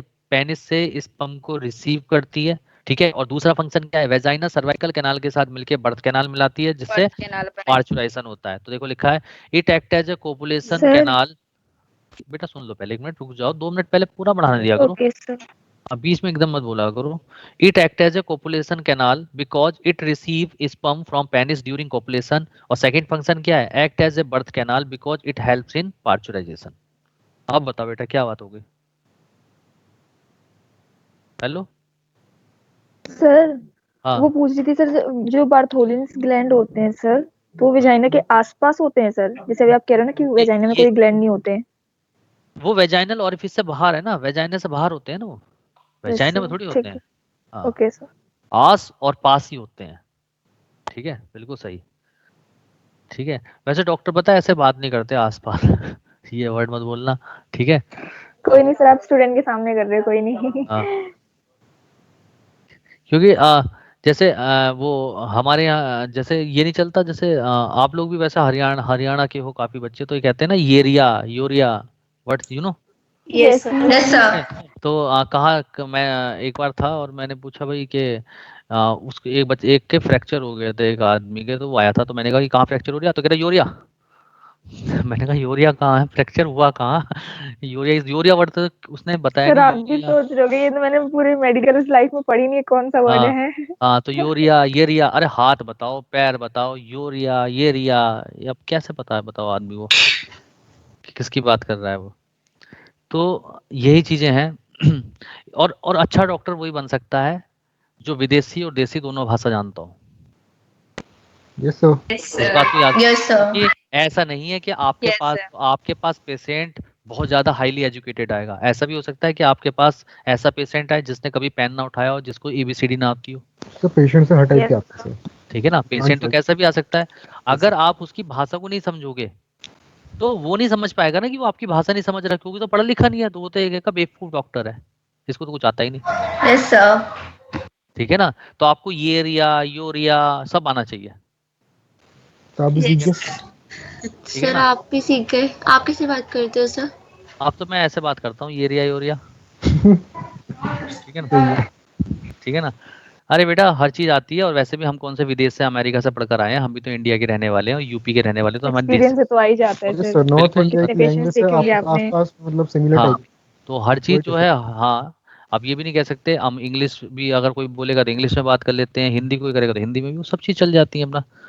अब ये भी नहीं कह सकते कि बहुत अच्छी इंग्लिश है, ये भी नहीं कह सकते बहुत अच्छी हिंदी है। ठीक है, जैसा है अपना कम्युनिकेशन का एक जरिया है, वो हो जाता है आराम। हो जाना चाहिए, इतना इनफ है। हाँ ठीक है, चलिए अगला आता है बेटा हाइमन। तो बेटा हाइमन के बारे में आप बताइए, हाइमन मैंने क्या बताया था, क्या था ये? It is A Vaginal partially orifice पे मेम्ब्रेनस डायफ्राम। membranous diaphragm होगा। देखिए हाँ, यस, पार्शियली मेम्ब्रेनस डायफ्राम है, प्रेजेंट एट वेजाइनल ऑरिफिस। और ये जो पॉइंट मैं बता रहा हूँ ये क्वेश्चन आ चुका है, प्लीज म्यूट कर दो। Rupture of hymen is not the sign of virginity because it can rupture in first coitus and also rupture in sports activity like cycling, horse riding and gymnastic activity etc. बताया था नहीं बताया था सब? Yes sir. ठीक है, हर question है आपका, क्वेश्चन रुकेगा नहीं मेडिकल में, तो चलिए अब आता है एसेसरी ग्लैंड ऑफ फीमेल। तो एसेसरी ग्लैंड बेटा दो पढ़ेंगे हम यहाँ पर, एक पढ़ेंगे लेसर वेस्टिबुलर ग्लैंड जिसको हम स्किन ग्लैंड भी कहते हैं, जिसका तीसरा नाम है पैरायूथरल ग्लैंड, और सेकंड ग्लैंड होती है ग्रेटर वेस्टिबुलर ग्लैंड जिसको हम बोलते हैं बार्थोलिन ग्लैंड। तो सबसे पहले बात करते हैं लेसर वेस्टिबुलर ग्लैंड जिसको हम बोलते हैं स्किन ग्लैंड या इसको बोलते हैं पैरायूरिथरल ग्लैंड। तो बताइए इसकी लोकेशन कहाँ पर थी, कौन बच्चा बताएगा? मैंने आपको बताई थी, देख के बताइए। ये देखिए, between urethral orifice and vaginal orifice, between urethral orifice and vaginal orifice, बीच में येलो कलर का पोर्शन है, this is called paraurethral gland और स्किन ग्लैंड। क्लियर? अरे बोलो यार, तुम तो बिल्कुल शांत हो जाते हो भाई। Yes sir. Yes, sir. ठीक है, तो these gland present between urethral orifice and vaginal orifice, और इसका फंक्शन क्या होता है? Lubrication of vestibule during copulation. जिस वक्त कोपुलेशन का टाइम होता है उस समय ये क्या करता है? वेस्टिब्यूल को लुब्रिकेट कर देता है। क्लियर है? और इसको हम होमोलोगसली किससे कंपेयर करते हैं? It is homologously compared with prostate gland of male. किससे करते हैं बेटा, जल्दी बताएं? Prostate gland of male। Prostate gland. Prostate gland of mail. ठीक है, चलिए सेकंड ग्लैंड कौन सी है बेटा? ग्रेटर वेस्टिबुलर ग्लैंड या जिसको बोलते हैं बार्थोलिन ग्लैंड। ये कहाँ प्रेजेंट थी? देखिए जल्दी से बता दीजिए, देख के डायग्राम में। दोनों साइड साइड में थी वेजाइनल ओरिफिस के। Yes at the side of vaginal orifice. Clear? इसको हम बोलते हैं क्या, जल्दी से बताएं। Greater vestibular Bartholin gland. Bartholin gland. Greater vestibular gland या बार्थोलिन ग्लैंड। तो लिखो, लिखा है this gland is present at the side of vaginal orifice. At the side होता है, साइड लिख दिया बच्चे ने, at the side of vaginal orifice. और इसका फंक्शन क्या है, लुब्रिकेशन ऑफ वेस्टिब्यूल, ये वेस्टिब्यूल को लुब्रिकेशन करता है during copulation and neutralize acidic effect of urine in vestibule. और जब, एक बात बताइए, जब इस पार्ट में जब यूरिन पास होगा यूरिथ्रल ओरिफिस से, तो वो यहाँ पर क्या कर देगा, एसिडिक मीडियम रिलीज कर देगा, एसिडिक मीडियम बना देगा यूरिन की वजह से। तो जब स्पर्म रिलीज होके आएंगे तो वो मर सकते हैं। तो इस एसिडिक मीडियम को खत्म करने के लिए, न्यूट्रलाइज करने के लिए कौन सिक्रीशन सेक्रेट करता है, ग्रेटर वेस्टिबुलर ग्लैंड। क्लियर है सबको? और इसको किससे होमोलोगसली कंपेयर करते हैं, it is homologously compared with Cowper's gland, Cowper's gland. Cowper's gland से कंपेयर करते हैं। ठीक है, सारे क्वेश्चन समझ में आ गए सबके? चलिए अगला आता है एसेसरी जेनाइटल ग्लैंड। ऊपर वाली एसेसरी ग्लैंड थी, ये क्या है, एसेसरी जेनाइटल ग्लैंड। और एसेसरी जेनाइटल ग्लैंड किसको बोलते हैं, memory memory gland. Gland, memory gland और ब्रेस्ट। ब्रेस्ट। ठीक है, चलिए अब ये बात मैंने आपको बताया था, बताओ ये किसका मॉडिफिकेशन है, बोलते जाओ। Sweat gland. स्वेट ग्लैंड का। ठीक है, नंबर में कितनी होती हैं, 1 पेयर। देखने में कैसी हैं, राउंडेड प्रोमिनेंट। Rounded prominent. किसके ऊपर प्रेजेंट होती हैं, over the thorax region. Pectoralis major muscle, over the pectoralis major muscle. और कहां पर होती हैं, in front of thorax region. अरे क्लियर है? और बताओ it is present both male and female, male और फीमेल दोनों मिलती है, बट इन मेल ये क्या होती है, रूडिमेंट्री होती है। रूडिमेंट्री। ठीक है, अच्छा इसके बाद in female till puberty mammary glands are less develop, but after puberty it become more develop due to more secretion of progesterone और estrogen. Clear? Yes Yes, sir. ठीक है, Yes, sir. अच्छा अगला, on external side each breast has a projection called nipple which is surrounded by rounded hyper pigmented area called Areola. Areola. Areola. और areola का कैसा colour होता है, deep pink और लाइट ब्राउन इन कलर। ठीक है, और बताओ एरियोला में कौन सी क्या प्रेजेंट थी, सीबेसियस ग्लैंड, सेबेशियस ग्लैंड। हाँ। On the surface Areola of gland. Areola numerous sebaceous gland are present, उनको क्या कहा जाता था, Areolar gland. ग्लैंड। हाँ, Areola और gland. उनसे क्या सेक्रेट होता था, oily secretion Oily secretion. Oily which secretion. makes oil the nipple secretion. which makes the nipple Lubrication. Lubricate. lubricate. In mammary gland three type of tissue are present. सबसे पहले होते हैं glandular tissue. Glandular tissue वो होते हैं जो अंदर क्या बनाते हैं, लोब्यूल्स बनाते हैं। हाँ देखो, देखा है, these tissue comprises about 15 to 20 lobes in each breast। मैंने कहा था ना एक ब्रेस्ट के अंदर कितने लोब होते हैं, 15 to 20 यस, 15 to 20. और each lobe is made up of number of lobules। lobules. और लोब्यूल के अंदर क्या होते हैं, each lobule is composed of grape like cluster of milk secreting gland called Mammary alveoli. Memory alveoli. ठीक है, चलिए पाथ ऑफ मिल्क क्या होता है, से मेमोरी ट्यूब्यूल में गया, मेमोरी डक्ट में गया, फिर मेमोरी एम्पुला यानी कि लेक्टिफेस साइनस में गया, फिर लेक्टिफेस डक्ट में गया, फिर निप्पल और फिर आउटसाइड। क्लियर? सेकंड टिश्यू कौन से होते हैं इसके अंदर, फाइब्रस टिश्यू जो कि कनेक्टिव टिश्यू होते हैं, ये support the alveoli and duct, alveoli को और डक्ट को सपोर्ट करते हैं। थर्ड थे बेटा फैटी टिश्यू और adipose tissue, these tissue found between lobes and cover the surface of gland. और मैंने आपको बताया था साइज ऑफ ब्रेस्ट किस पे डिपेंड करता है, Fat. तो लिखा है amount of adipose tissue determine the size of breast. Clear है सब लोगों को? Yes sir. अब दो हार्मोन यहाँ पे काम कर रहे थे, प्रोलैक्टिन हार्मोन और ऑक्सीटोसिन। प्रोलैक्टिन हार्मोन कहाँ से सेक्रेट होता है, Anterior part of pituitary. Anterior part of और क्या करता है, मिल्क का फॉर्मेशन, फॉर्मेशन। इसीलिए इसको क्या कहते हैं, क्या बोलते हैं, आंसर दो, लैक्टेटिव हार्मोन। Lactation hormone. आंसर दो जल्दी, क्या बोलते हैं, Lactation hormone. Lactation hormone. Oxytocin hormone का काम क्या है, ये कहाँ से रिलीज होता है, हाइपोथैलेमस। स्टोर कहाँ पर होता है, Store होता है pituitary gland में. Anterior part. एंटीरियर नहीं, posterior. Posterior part of Posterior. और किस में हेल्प करता है ये, ejection of milk, Ejection of milk. इसीलिए इसको कहते हैं मिल्क Ejecting इजेक्टिंग हार्मोन। ठीक है, चलिए कंपोजिशन ऑफ मिल्क की बात करें तो it is a good source of nutrition. ठीक है। मिल्क कंटेन, इसके अंदर वाटर होता है, ऑर्गेनिक इनऑर्गेनिक सब्सटेंस होते हैं, इसके अंदर लैक्टोज शुगर होती है, इसको मिल्क शुगर कहते हैं, इसके अंदर केसीन होता है जिसको मिल्क प्रोटीन बोलते हैं, इसका फैट होता है in the form of fat globule, इसके अंदर आयंस होते हैं जैसे sodium, potassium, calcium, phosphorus, vitamin and antibodies. Clear. चलिए, first milk of nursing mother is called cholesterol. Cholesterol, which is the rich in antibodies like IgA, और कैसे colour में होती है? Yellowish colour, yellowish colour. Release for 2 to 3 days after child birth. Child. Cholesterol provide immunity to the newborn baby. ठीक है। Process of release of milk is called lactation, which is occur for 6 months after child birth. Child birth के कितने time तक milk release होता है? 6 months। 6 month। और उस समय जो मेंस्ट्रुअल साइकिल है वो क्या हो जाती है? स्टॉप हो जाते हैं। लिखा है during lactation menstrual cycle stop, so it is the safest period for copulation without protection called lactational amenorrhoea. Lactation amino. और कितना मिल्क रिलीज होता है per day? 1 to 2 1 litre. 1 to 2 litre. हाँ, तो बताइए, ये था फीमेल रिप्रोडक्टिव सिस्टम। सब लोगों क्लियर हो गया? Yes sir. Yes sir. बताइए, याद भी हो गया होगा, मुझे लगता है 95% याद भी हो गया होगा सबको। याद हो गया ना? आप यस ले सर। आपको इतना मैं आप मेरा मकसद सिर्फ आपको सिलेबस कराना नहीं, मैं आपको याद भी करा रहा हूँ, रिवाइज भी करा रहा हूँ बार बार। अगर अब भी याद नहीं करोगे ना तो मेरा टीचर क्या करे इससे ज्यादा? बताओ, डांस करे आपके सामने, गाने गाए, मनोरंजन करे आपका, इससे ज्यादा क्या कर सकता है टीचर? आप बताओ। अब भी अगर आप नहीं पढ़ोगे, अब भी आप याद नहीं कर पा रहे हो, तो बताओ तुम क्या करें? आपके पेरेंट्स आपके लिए क्या करें? टीचर आपके लिए क्या करें? आप बता दो। अच्छा, इससे ज्यादा कोई कुछ कर सकता है? No sir. ठीक है ना? तो बेटा, पढ़ने वाला इतने में तो टॉप रैंक निकाल देता है। ठीक है। और अगर इतने में भी नहीं पढ़ पा रहा ना कोई इंसान, तो भैया फिर उसके लिए दुनिया में कोई इंसान कुछ नहीं कर सकता। मेरा मानना ये है। फिर वो उसके अंदर खुद ही उसकी साइकोलॉजी खराब है, क्योंकि पहले आपको डायग्राम में समझाया, फिर एक एक बार लिख पूरा समझाया, कई कई बार रिवाइज कराया। मुझे लगता है कि आप में से काफी ऐसे स्टूडेंट होंगे जिनको 95% चीजें याद होगी, बल्कि कई बच्चे तो ऐसे जो 100% याद करके बैठ गए होंगे अभी। अरे बोलिए। Yes sir. ठीक है। यस चलिए, सर। अब इसके बाद हमने मेल रिप्रोडक्टिव सिस्टम पढ़ लिया, फीमेल रिप्रोडक्टिव सिस्टम। अब अगला टॉपिक, थर्ड टॉपिक क्या आता है हमारा? Gametogenesis। गैमेटोजेनेसिस। हाँ, तो अब मैं आप लोगों को गैमेटोजेनेसिस के और उसके आगे के नोट्स दे रहा हूँ। ठीक है। 3 पार्ट में नोट्स हैं। फर्स्ट पार्ट के मैंने दे दिए थे आपको, मेल और फीमेल रिप्रोडक्टिव सिस्टम के। अब आ जाइए फीमेल रिप्रोडक्टिव सिस्टम ना, आप जैसे मैंने कर रखे हैं, ये देखो ऐसे करके यहाँ पर अपने हेडिंग वो सब चीज लगा दो ना इसमें एडिटिंग के थ्रू। नहीं कर सकते? नहीं जानते? जानते हैं सर। तो मार्किंग कर ले तो हाइलाइटर से वो बेटर है। हाँ, हाईलाइटर से कर लो।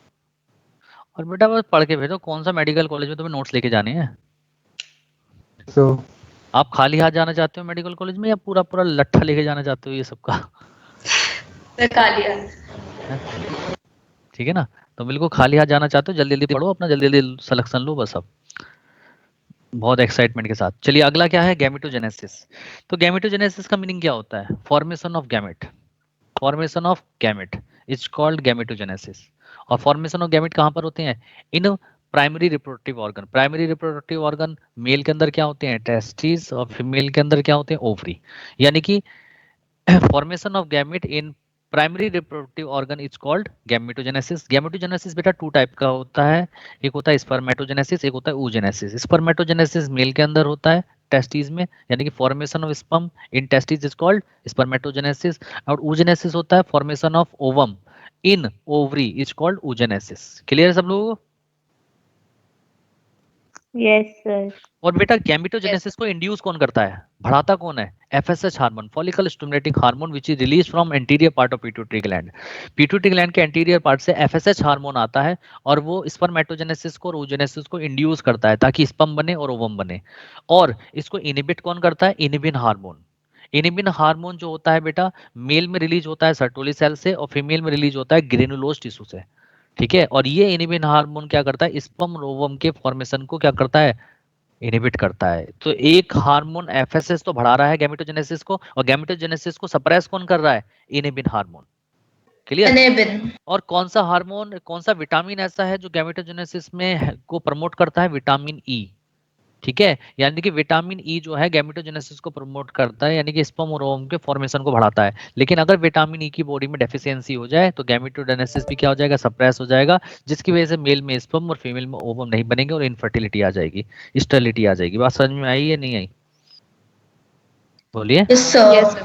तो देखो लिखा हुआ है गैमेटोजेनेसिस में formation of gamete in primary reproductive organ like testis and ovaries is called gametogenesis.